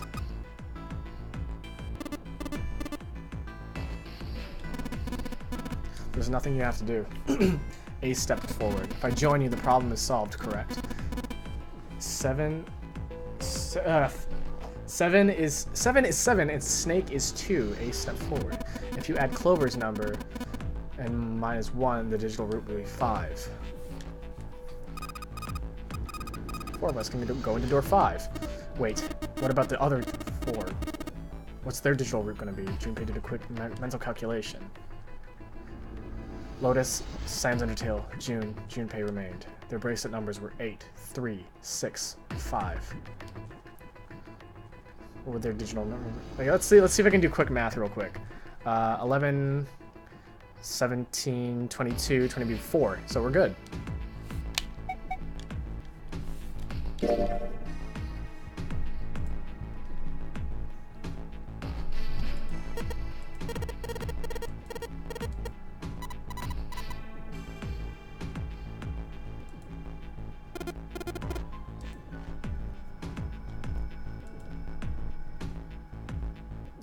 Four people would go into door 5.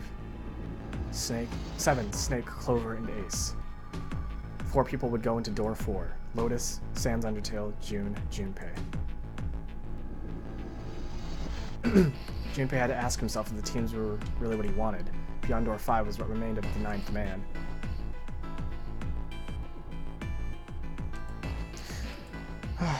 So let me get this straight. This isn't actually timed, right? Because they're like 81 seconds, but like I know I'm gonna take like 23 seconds.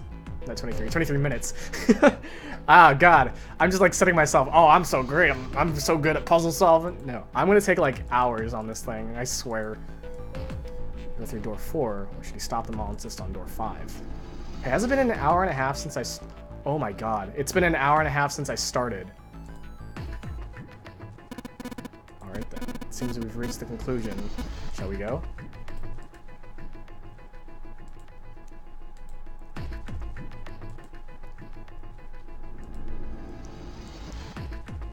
What about the door 4?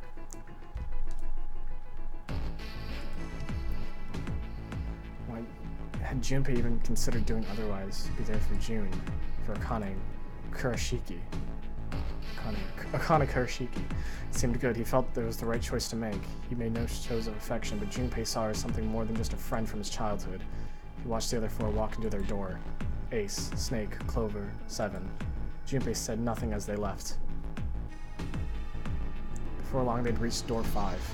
They talked to one another for a few seconds, saying things Junpei couldn't hear. They laid their hands, one by one, on the scanner panel of the red.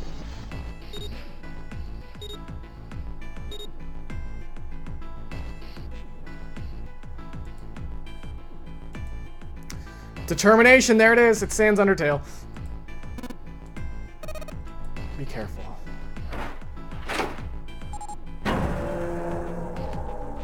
So like, what if like one of them's like, what if they do bad math? Like, the door wouldn't open at all. But like,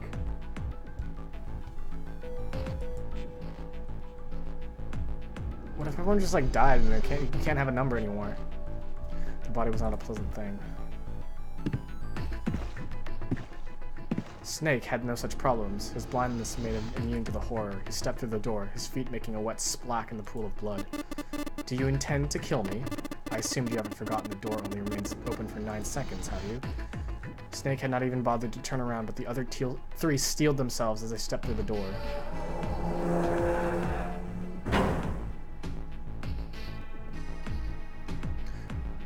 Door 5 swung shut, closing the heavy finality of metal upon metal. Junpei and his companions scrambled to the door. They pressed their ears to it in an attempt to hear what might be taking place on the other side. It's beeping, just like before. Probably the sound of the detonator on the bracelet. Do you think they're okay?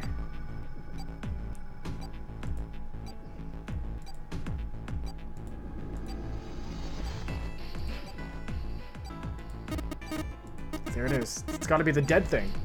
Come on, get over there. We gotta authenticate. Alright. The beeping stopped.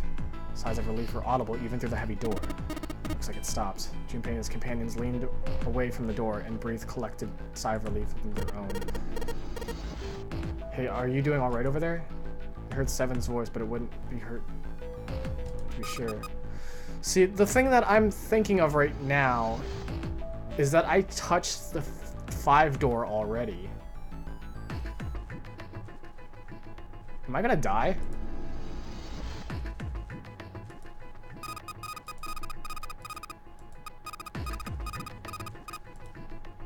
It's just like the red, but the color's different. You know, the red was red, well, the dead is blue.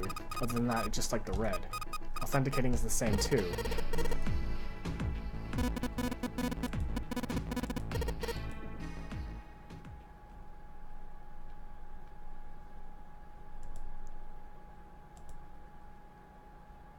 Stood in front of the red and placed their hands in front of it upon it. Oh, I didn't go in. Okay, so I'm good. Junpei grabbed the lever and turned it around. You guys ready?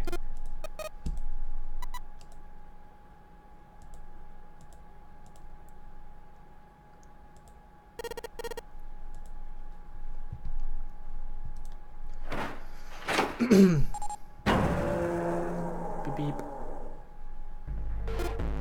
Run. Run. Leapt through the door and they started running. Okay. The moment they had passed through it, they each heard a cold electronic sound coming from their left wrist. There it is. Their red skull appeared and began to flash. The detonator's countdown had begun. In a long moment, each of them had spent staring at their wrists. The door closed behind them. The numbered door behind them closed. The sound of metal on metal reverberating down the hallway. Okay, so there's no way back now. They were committed. They couldn't find a device to deactivate their detonators. Where the hell's the dead? They began to run, eyes looking frantically for the device. It was the key to their salvation. The hallway they found themselves running down was a long one, easily 300 feet in length. On the right side stood a series of wooden doors, all nearly identical. If they had taken time to think, they would have likely have discerned that the doors led to cabins. Don't tell me the dead is in one of those rooms. Oh no, how many rooms do you think there are? There were 7 or 8 of them. Fuck. the nearest door. He grabbed the knob and shook it hard. It wouldn't open. Oh my god. Junpei turned around to find another door. Saw that his command had already run to doors in their feet of their own. They did not seem to be having more success than he had. Their own words confirmed his fears. Shit, this one's no good. Same here. It's not moving.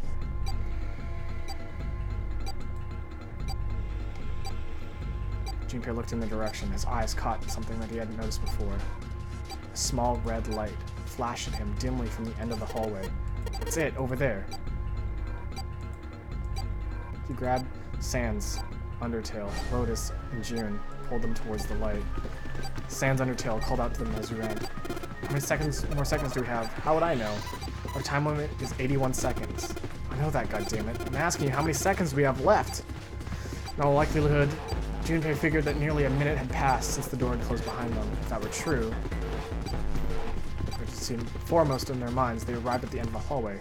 The dead sat in the left of the hallway, blinking tauntingly at them. Junpei grabbed a hold of the machine, his hands slick with sweat and shaking.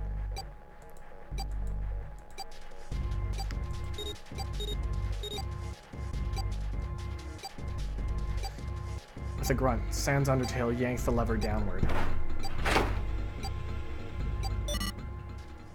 Dang, we good. You know the Sans Undertale meme isn't funny and should be abandoned? Yeah. I'm still gonna do it.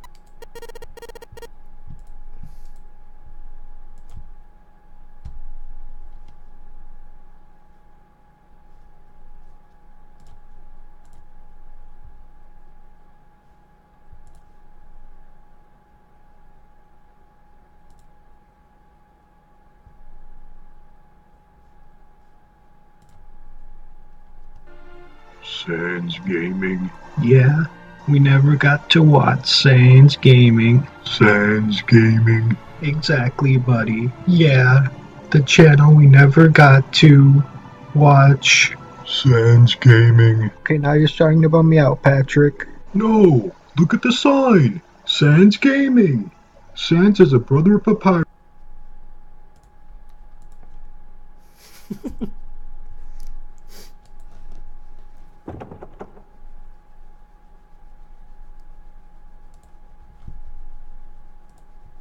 Sans Gaming.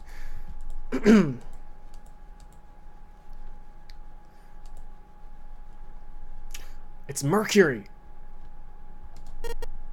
Male? Wasn't quite sure to make of it. For a moment they stared in confusion. It was June that corrected him. No, it's not the symbol for male. It's Mars? Yeah, Mars. I corrected myself before I came up. It counts, I got it. First try. Technically the same symbol. I saw the number of similar symbols near the main hallway. The symbols of the solar system. The sun. Saturn. The Earth.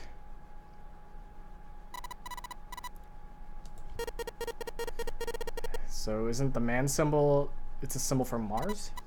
I think so, yes. Wait, there's, how many planets are there in the solar system? 8, right? Does Pluto count? Because Pluto's gone. Like, not gone, but like, doesn't count anymore. But also, the 9th guy just kind of blew himself up.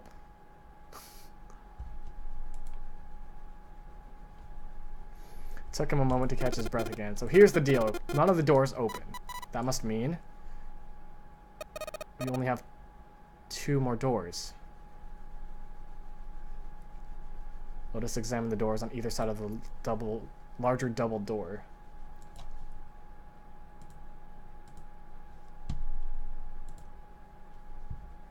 The door on the left read B92.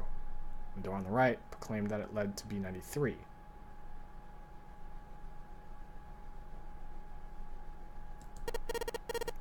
Alright. Hand on the door on the knob for the door that read 92. Sans Undertale moved to the door that said number 93. They made it through the numbered doors alive. There was nothing more to be afraid of. Junpei and Sans looked at each other and nodded. In unison, they pushed against their respective doors and promptly found themselves in a new room. June followed Junpei as he threw open his door. They turned around and saw that the door on the other side was open as well. That the door was another person. Through the door was another person, his mouth agape. It was Sans. It opened. Yeah, it did. Junpei and Sans looked at each other. They had not expected the doors to yield so easily. Lotus's calm voice broke through their thoughts. Maybe this is all part of Zero's plan. Can't say I enjoy being treated like someone's puppet.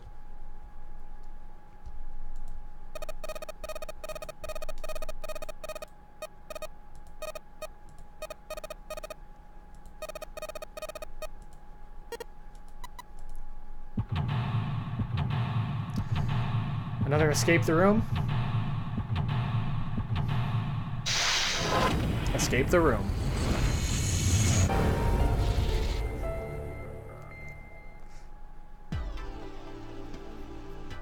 Alright.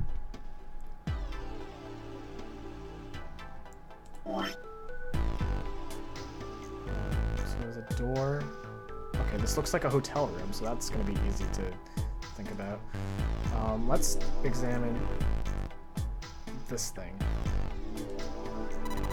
It's kind of weird looking picture. Abstract painting or something. It's kind of like a demon with an elephant-like nose. Sucking on a human being's brain. What the hell are you thinking? Let's see, I might finding out a little more about what goes on in there. Let's ignore that for now.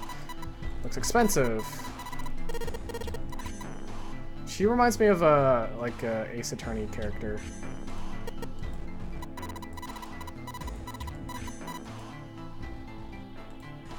Got some matches. It's a box of matches. There are matches inside, obviously. Okay.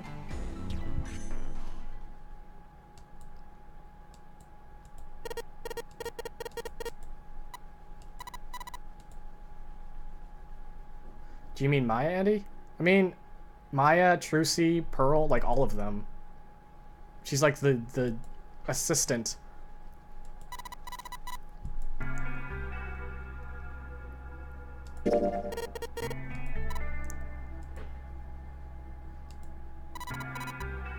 By the way, Jumpy, how did you end up here? What do you mean? I told you earlier, didn't I? Man with a gas mask.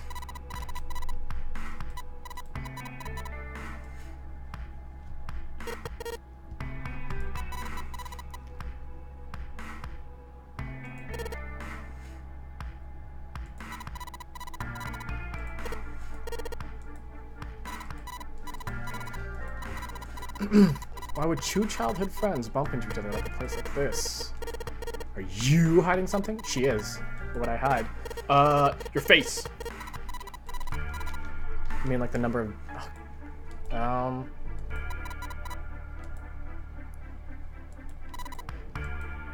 Don't worry. Only 18 times 0.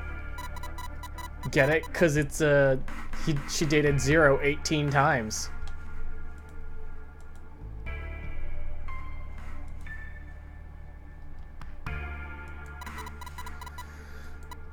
Just like you, Jumpy, I woke up and I was on D deck.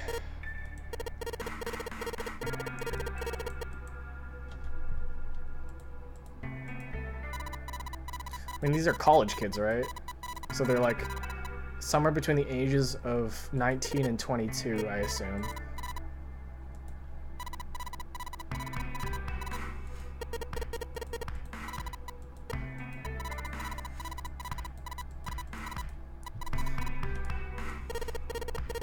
I think we're overthinking this right now. It was like, it's somebody in the school. More like, it's you. I feel like it's her or something. I don't know.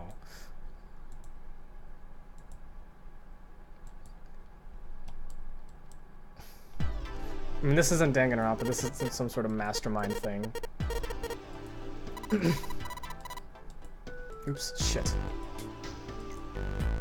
Okay, well, let's... Okay, I can't look this way, but let's check the door. It's a light blue blanket with some designs on it. Someone's made the bed, or at least never unmade it. There's bed sheets under the blanket, nothing exciting. There's two pillows right next to each other. Guess it's a double. Oh! Hey, are you alright? You need to lay down for a minute? Still a little early for that. Whoa, I didn't... I'm not suggesting that. It's not a painting, is it a map? Looks like a map of the ship's interior. That's a great find. I think it'll be really useful. Let's take it with us. Map screen. Can be viewed during the story sections. It's entirely different in function from the bird's eye view mode. While on the map screen, you can examine a map of the ship's floor plan, which you will acquire over the course of the story. If you touch map on the menu, you'll be taken to a map screen. While there, you can scroll around the floor plan with the control pad or the stylus. Touching the green parts of the... Okay, well, I don't really care.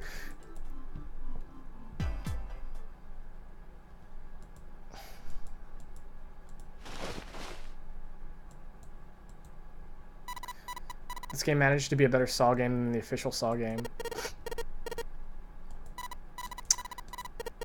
Wow, that's kind of impressive. Everything here is really retro, even if some sort of style choice. It's just too much. Do you remember what Zero said? Could you imagine if we're not on a ship? This is all just like crafted to make it look like a ship. Because you know, if they were in a boat right now, that wouldn't stop the water from flowing in.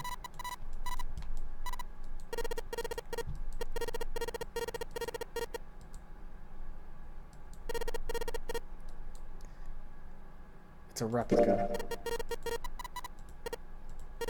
You know, like a copy of the actual boat. Fans, crazy Titanic fans. No way! Do you even know how much money that would take? No idea, but that's gotta... but all they've got to do is break even, you know? Break even, yeah. They could use it as a cruise ship. Climb aboard a piece of the history, sail around the world in the resurrected Titanic. Hell, with marketing like that, they'd even probably have more customers than they'd know what to do with. Did you know a giraffe can clean its ears with 21-inch tongue? With its 21-inch tongue. Well, there you go.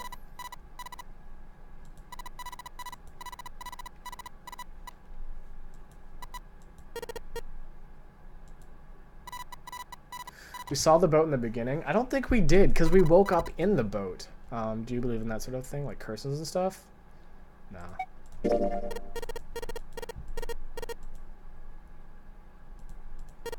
What about you? I guess that's kind of a dumb question. Yeah, I do believe in curses. In fact, I think it was a curse that sunk the Titanic. I think it was just some dude who forgot to look at where he was going, and then he crashed into an iceberg, and he's like, shit, I didn't do it, and then it sunk. They say that the mummy had a history. Everyone involved with it died in mysterious deaths. Come on, I'm sure you've heard of it before. Those who open the coffin will be forever cursed. Haven't you heard of that? So you're saying the Titanic sunk because of that curse? That's right.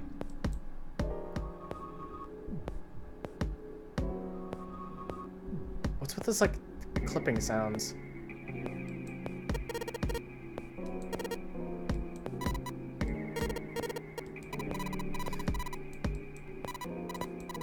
It's really unbelievable. What's unbelievable about it? Well, supposedly she's really pretty. Pretty, yes. But she was a mummy. That's right. She wasn't all shriveled up or rotten or anything. She looked just like she was alive. I get it. That's the thing. I don't remember that name. Where your body turns into some kind of wax? The dead body is put in the right sort of environment. The fat in it turns into something like candle wax, right? And saponification? Yeah, that's what it was.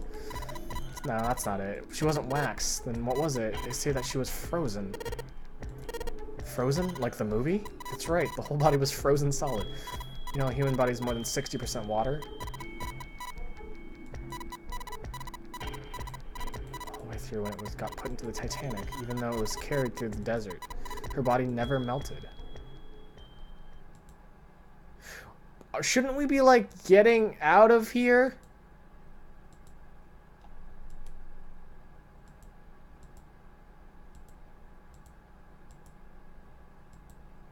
The Moors had heard eating his ice cream too fast. I don't know why we just spent all that time doing that. Give me some whiskey. Oh, it's water. You probably have it in there because your throat will always feel dry when you wake up. You know, my throat's dry, but I think that's because I'm a little nervous right now. We did run a lot, so we're kind of sweaty. Hey, Jumpy, do you want to take a shower? Whoa! Oh, I just said that. I mean, I read that.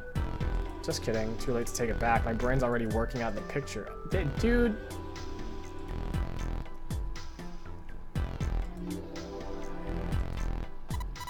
Mirror for the dresser. We don't have time for that. Come on, it's not like there's anyone around here you need to impress. Yes, there is. Who? Why are you so quiet all of a sudden? Forget it. Key. Do you think it's the key to the dresser? Oh.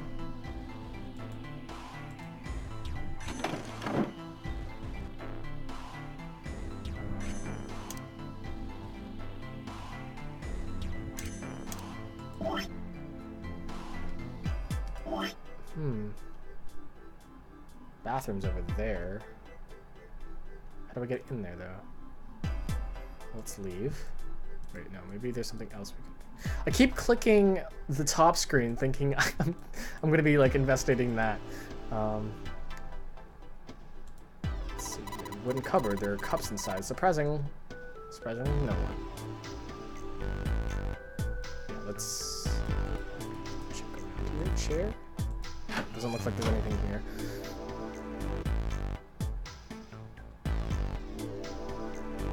Did you know the Grand Canyon can hold around 900 footballs? Tell that to Tommy Wiseau. I think he'd just love that. He'd be like, ha, football. Ha, football. Bathroom.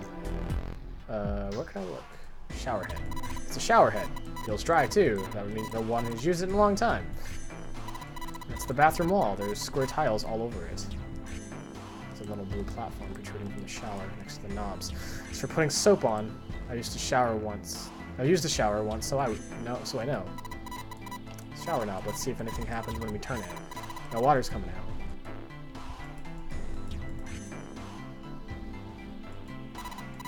Do you think there might be something on the shower curtain? Maybe. You want to try closing it?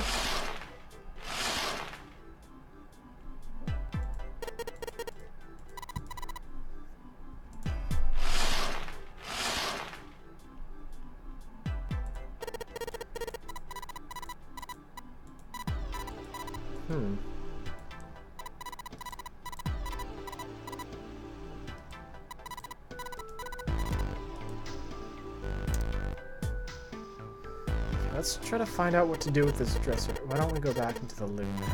Okay, let's go back.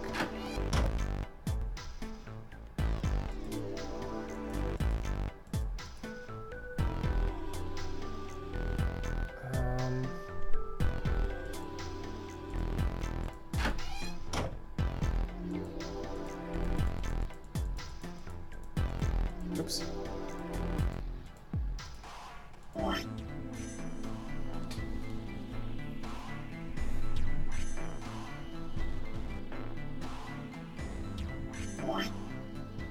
Okay.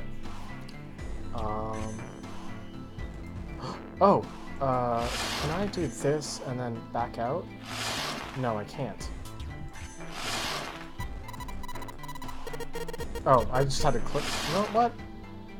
Okay, well, let's do this and then shower curtain. Oh, it's waterproof glory. It's nothing suspicious. It's just a normal old shower curtain. And I'm standing in it with June. This is awkward. Time to open the curtain.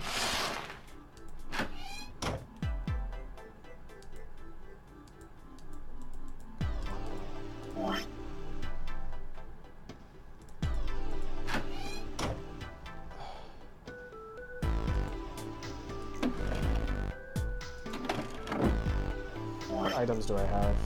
Matches? Oh shit, do I... Oh, no, not you. No.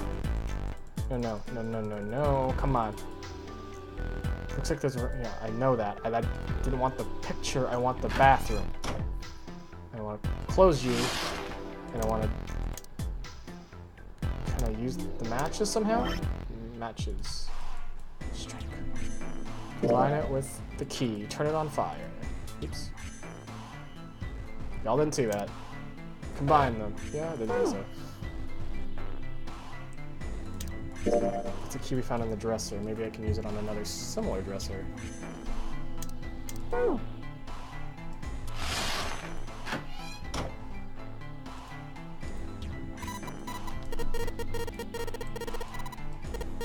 do you mean, why? I'm just gonna go check up on them. Is there something wrong with that? Well, no. Come back soon. Sure thing. I'll leave the rest to you.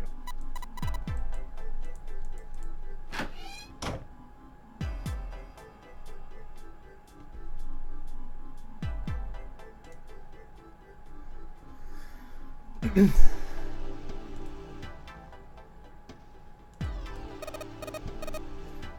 room in the back is dark. Are there any lights? The light switch, right? Oh, nice.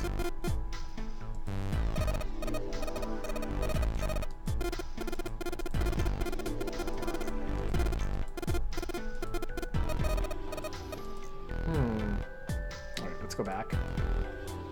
Out. No, I know, I want to leave.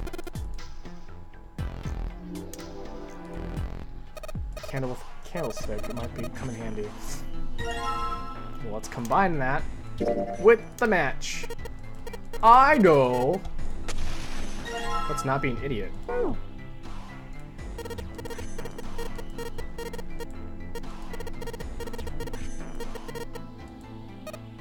I don't want you to sit on top of the dresser. It's flat there, at least it won't fall over. Alright. Okay, it's pretty bright. Now we can look around a little. Alright, so let's actually open this.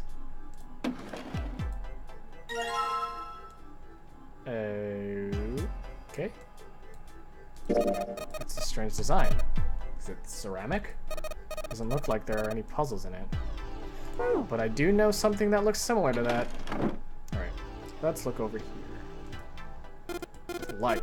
Can't do that.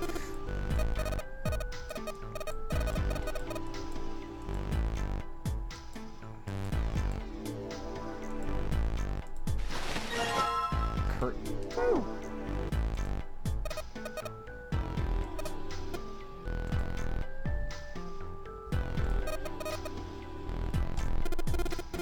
Some kind of joke. June is a tsundere? Oh.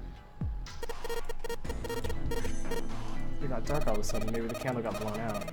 You should go see. The candle ran out is what it did.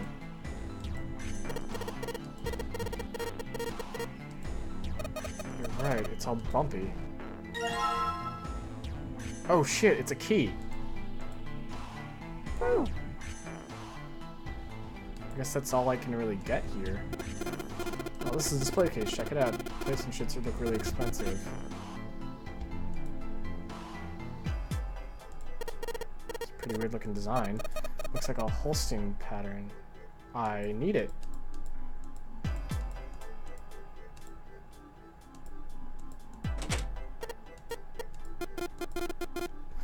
Pull that shit open. Yeah, pull that. Okay, well, I gotta open it first.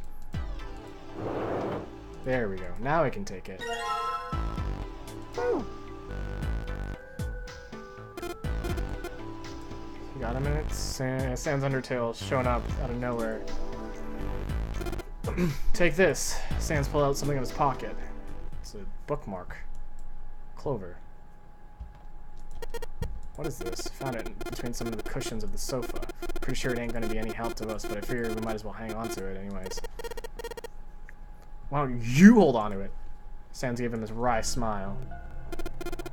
You know what I hate the most in the world? I got 4 things. Hope, faith, love, and luck. Damn straight.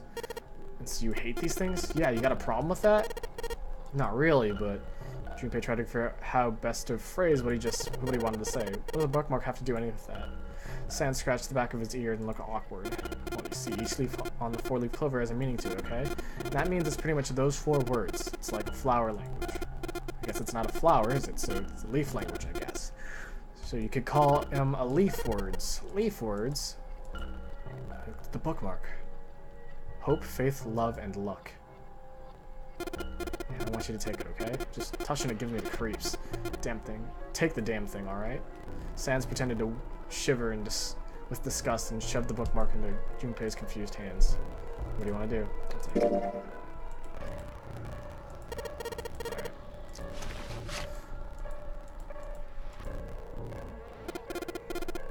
I feel a lot better now. These things are real pain, you know?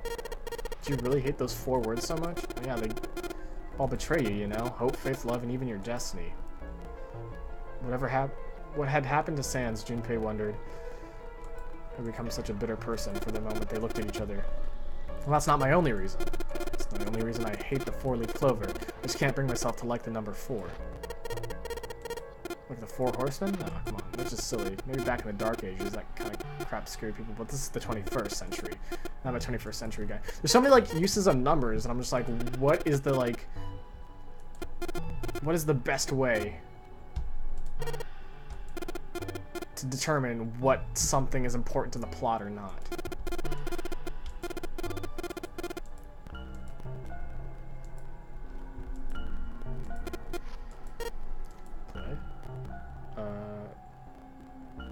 You mean, like, gambling? Yeah, of course, what else would I mean? La Grande. The lowest, most worthless card. The zeros, called the monkey. Guy in charge of this game? Zero's a monkey. Sans blinked, utterly stunned. He began to laugh. Oh man, you're totally right. The guy who trapped us in here is one hell of a monkey. That's... Lotus spoke up.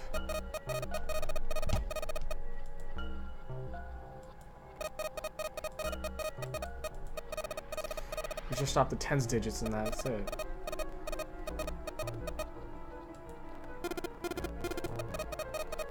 Whoever has 9 wins. Whoever makes 9 wins? I forgot already.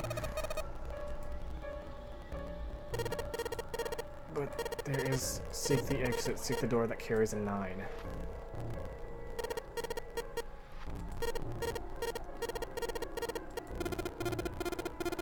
The only people in that team are going to make it out alive, of course. So that's why it's called the nonary game. You don't know? Nonary means something delivered from 9, or base 9. It's derived from the Latin prefix nona, which means 9. While we're at it, the prefix for 1 is uni, you know, like the unicorn, the horse with the 1 horn. Bi, like binary, means 2 parts. Tri, like the Triforce. And after that, you have quart, quinty, sext, septim. Of course, the prefix for 8 is octo, like octopus. That's because it has 8 legs, get it? Okay. So nana means 9. Okay, yes, I took math. We go from 1 to 9, our time limit. How many hours did we have? We said 9 hours. And finally, to get out of the ship, we need to find the door with the 9. It's hidden somewhere in the ship. Making a team with the digital root of 9. 9 is everywhere in this game. It's got a real theme of 9s for this whole thing. So no wonder it's called the nonary game.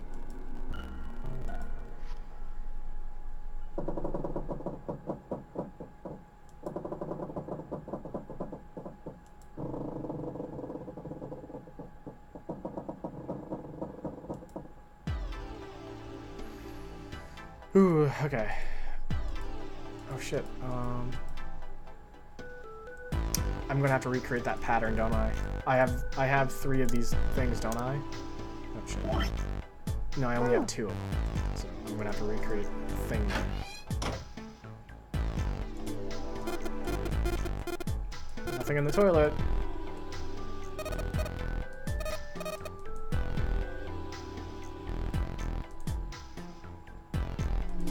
There's no shower curtain.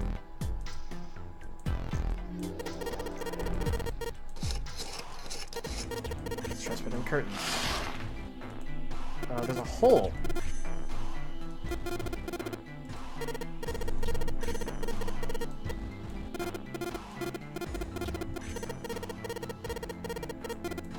Oh, invasion.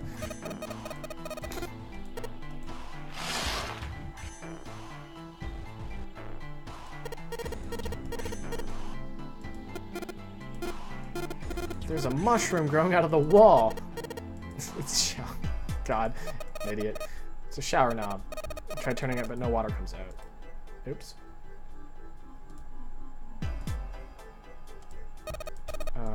Bathroom wall.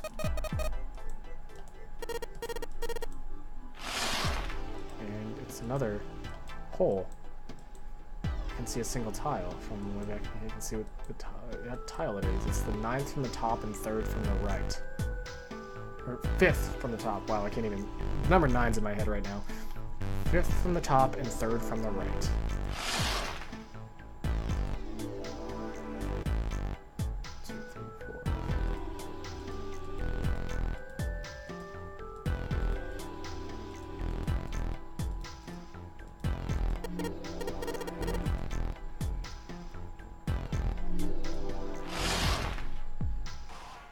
You have a menu function?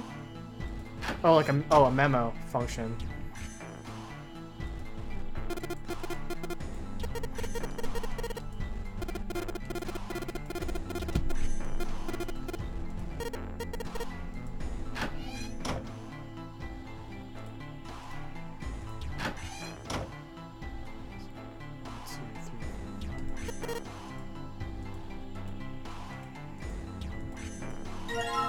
Here we go. Can we combine these? Nope.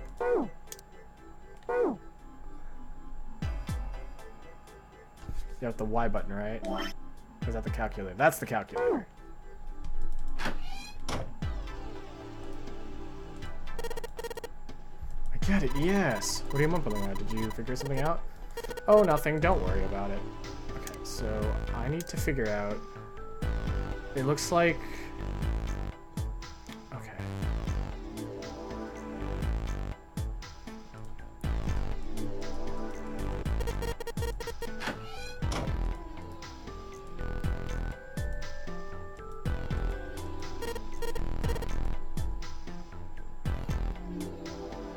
This is gonna be pretty easy, I think.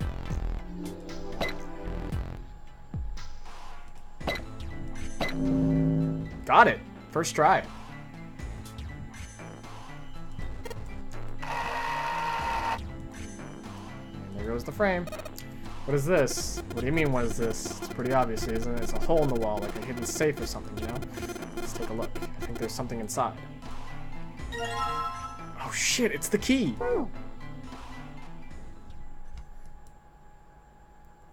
Messed around a bit with the key he had. Blankly at the picture, it slid down. What's the deal with this picture anyways? Sans had only been mumbling to himself, but it drew Lotus's attention. She looked at the picture and paused. I think I've seen this picture before. In a book. It's a British biochemist named Sheldrake. A rather interesting theory. I saw this picture in a book. A morphogenic field, which relies on the theory of morphic resonance.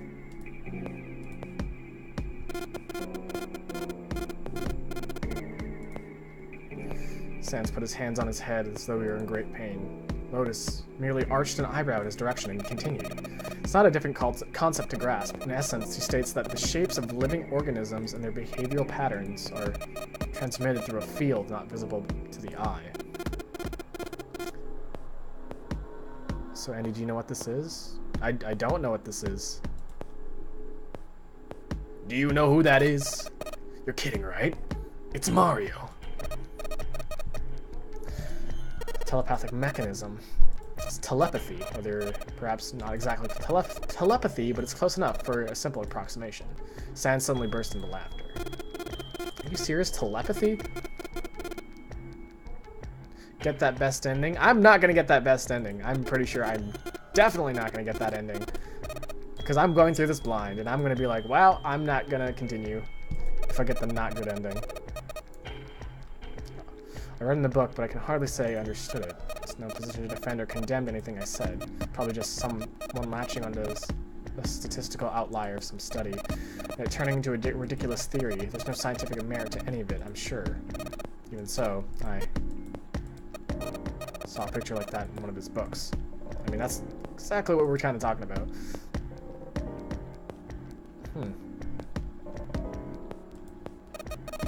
What do you think this picture looks like?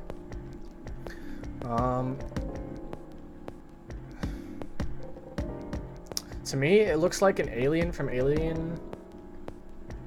from the movie Alien, trying to take a piss onto a cross on the ground in the middle of a mountain range. You're gonna stop at one ending? I don't know. I don't even know anything about this game. I don't know anything.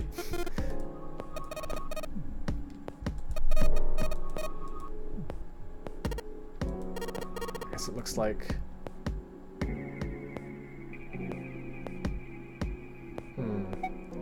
Butterfly, a koi, a dog, koi, dog, a small boat floating in a lake, a funyarimpa. I think it looks more like a dog than anything, I guess. Yeah.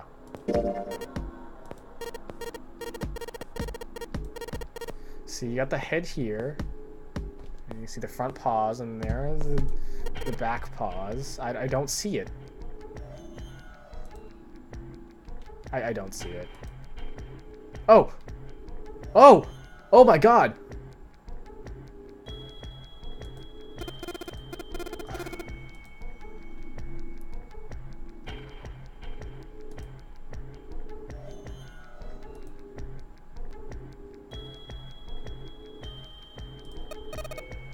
I actually guessed right. Oh, well.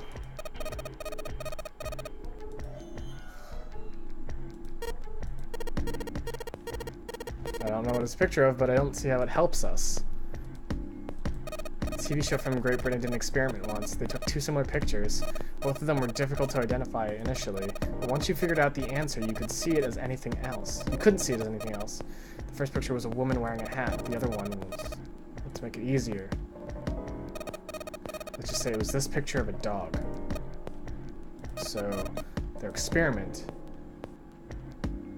they sent the pictures to other parts of the world where British radio and television didn't reach. Ireland, the US, Africa, Europe, etc. Then in each country they gathered a number of test subjects. All in all, there were roughly 1,000 people. Those 1,000 people were shown the two pictures and asked, what does this look like to you? And the results themselves were not terribly interesting. 9.2% of people saw the lady in the lady picture. 3.9 saw the dog in the dog picture. 2 days later, they broadcasted a new show. During the 30-minute show, they broadcast the dog picture and its solution. The audience was estimated to be 200,000 people. After the broadcast, it could be assumed that the number of people who knew the solution to the dog picture had totaled over 200,000 people. Another 2 days had passed, and they gathered a number of research subjects from areas where British TV and radio did not exist. At the time, they were only able to find a sample of roughly 850 people. Naturally, none of them were people who had participated in the first test. However, they were given the same test and the same two pictures. The results were shocking. 10% of the people saw the lady in the lady picture. Previous test yielded a 9.2% test rate. Success rate, wow. Change but not significant. The dog picture, however, produced a very different result. Grew from 3.9 to 6.8, a very significant increase.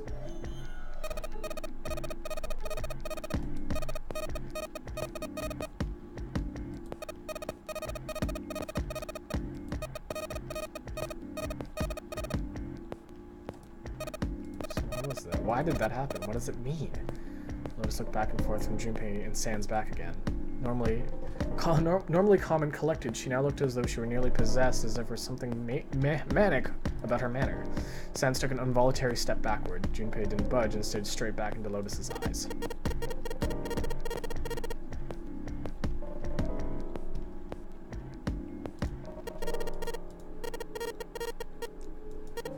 So if more people knew the answer, then that information will pass through the field.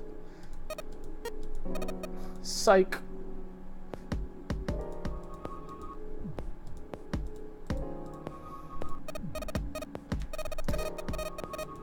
Huh? But the things I told you were true. They really did happen. The results of the experiment really aren't anything to go by. They could have easily falsified them. In the end, I'm sure they were just in it for ratings, the TV station after all.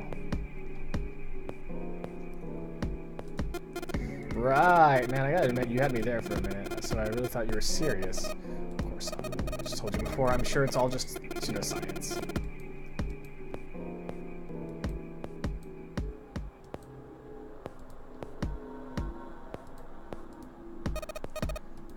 Can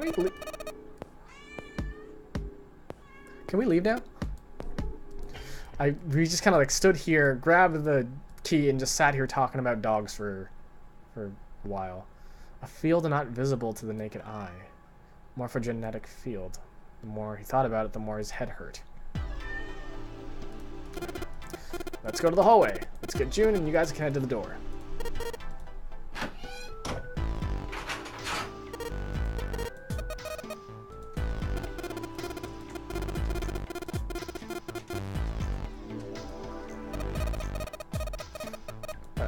Is June not with us? Oh, so I guess she's just here with us.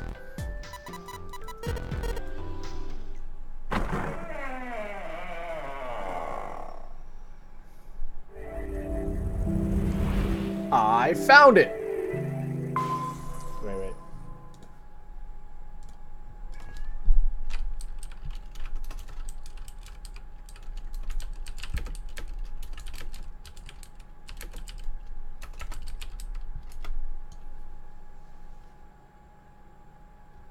Ah, shit. There's no voice clip of Knuckles from Sonic Adventure going, I found them!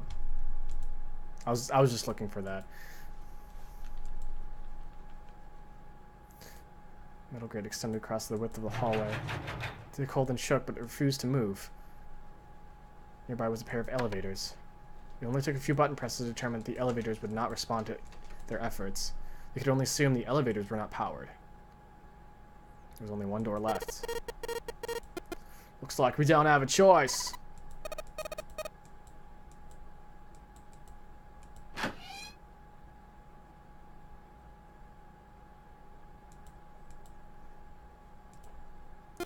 So it's a kitchen. Sans did not look pleased. What were you expecting? Isn't it obvious? The exit. I was hoping this would be the way out of here. You really think it'd be that easy? Yeah, I know, but still.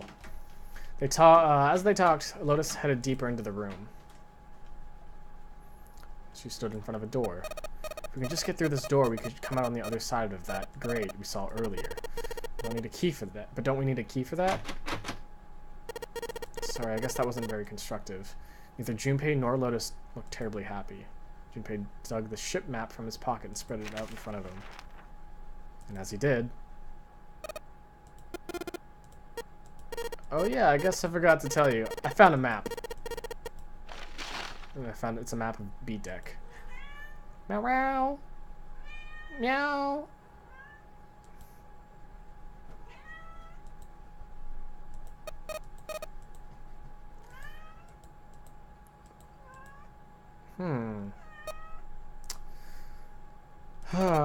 We came in here. Oh, hi. You want to meow in front of the mic? Meow. Meow.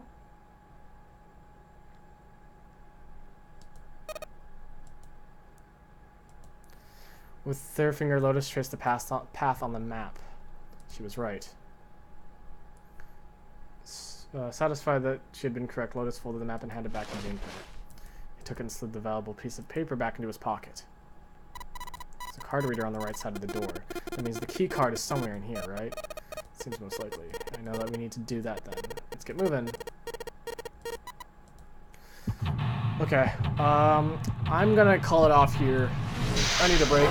Oh, so many puzzles, my brain's frying out. And I'm also tired.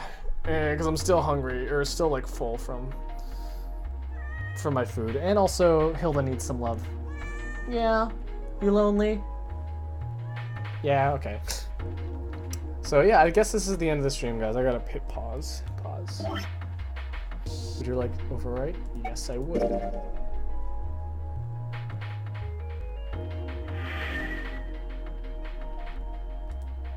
you like to quit? Sure. But 999. All right, I guess that's the end of the stream for you guys. Thank you for joining. I know this is kind of like an unthrilling, an unthrilling game, but you know, sometimes we need to just chill out for a bit. Sometimes, and then sometimes we gotta take care of our cats because they are little buttholes, get into trouble all the time. All right.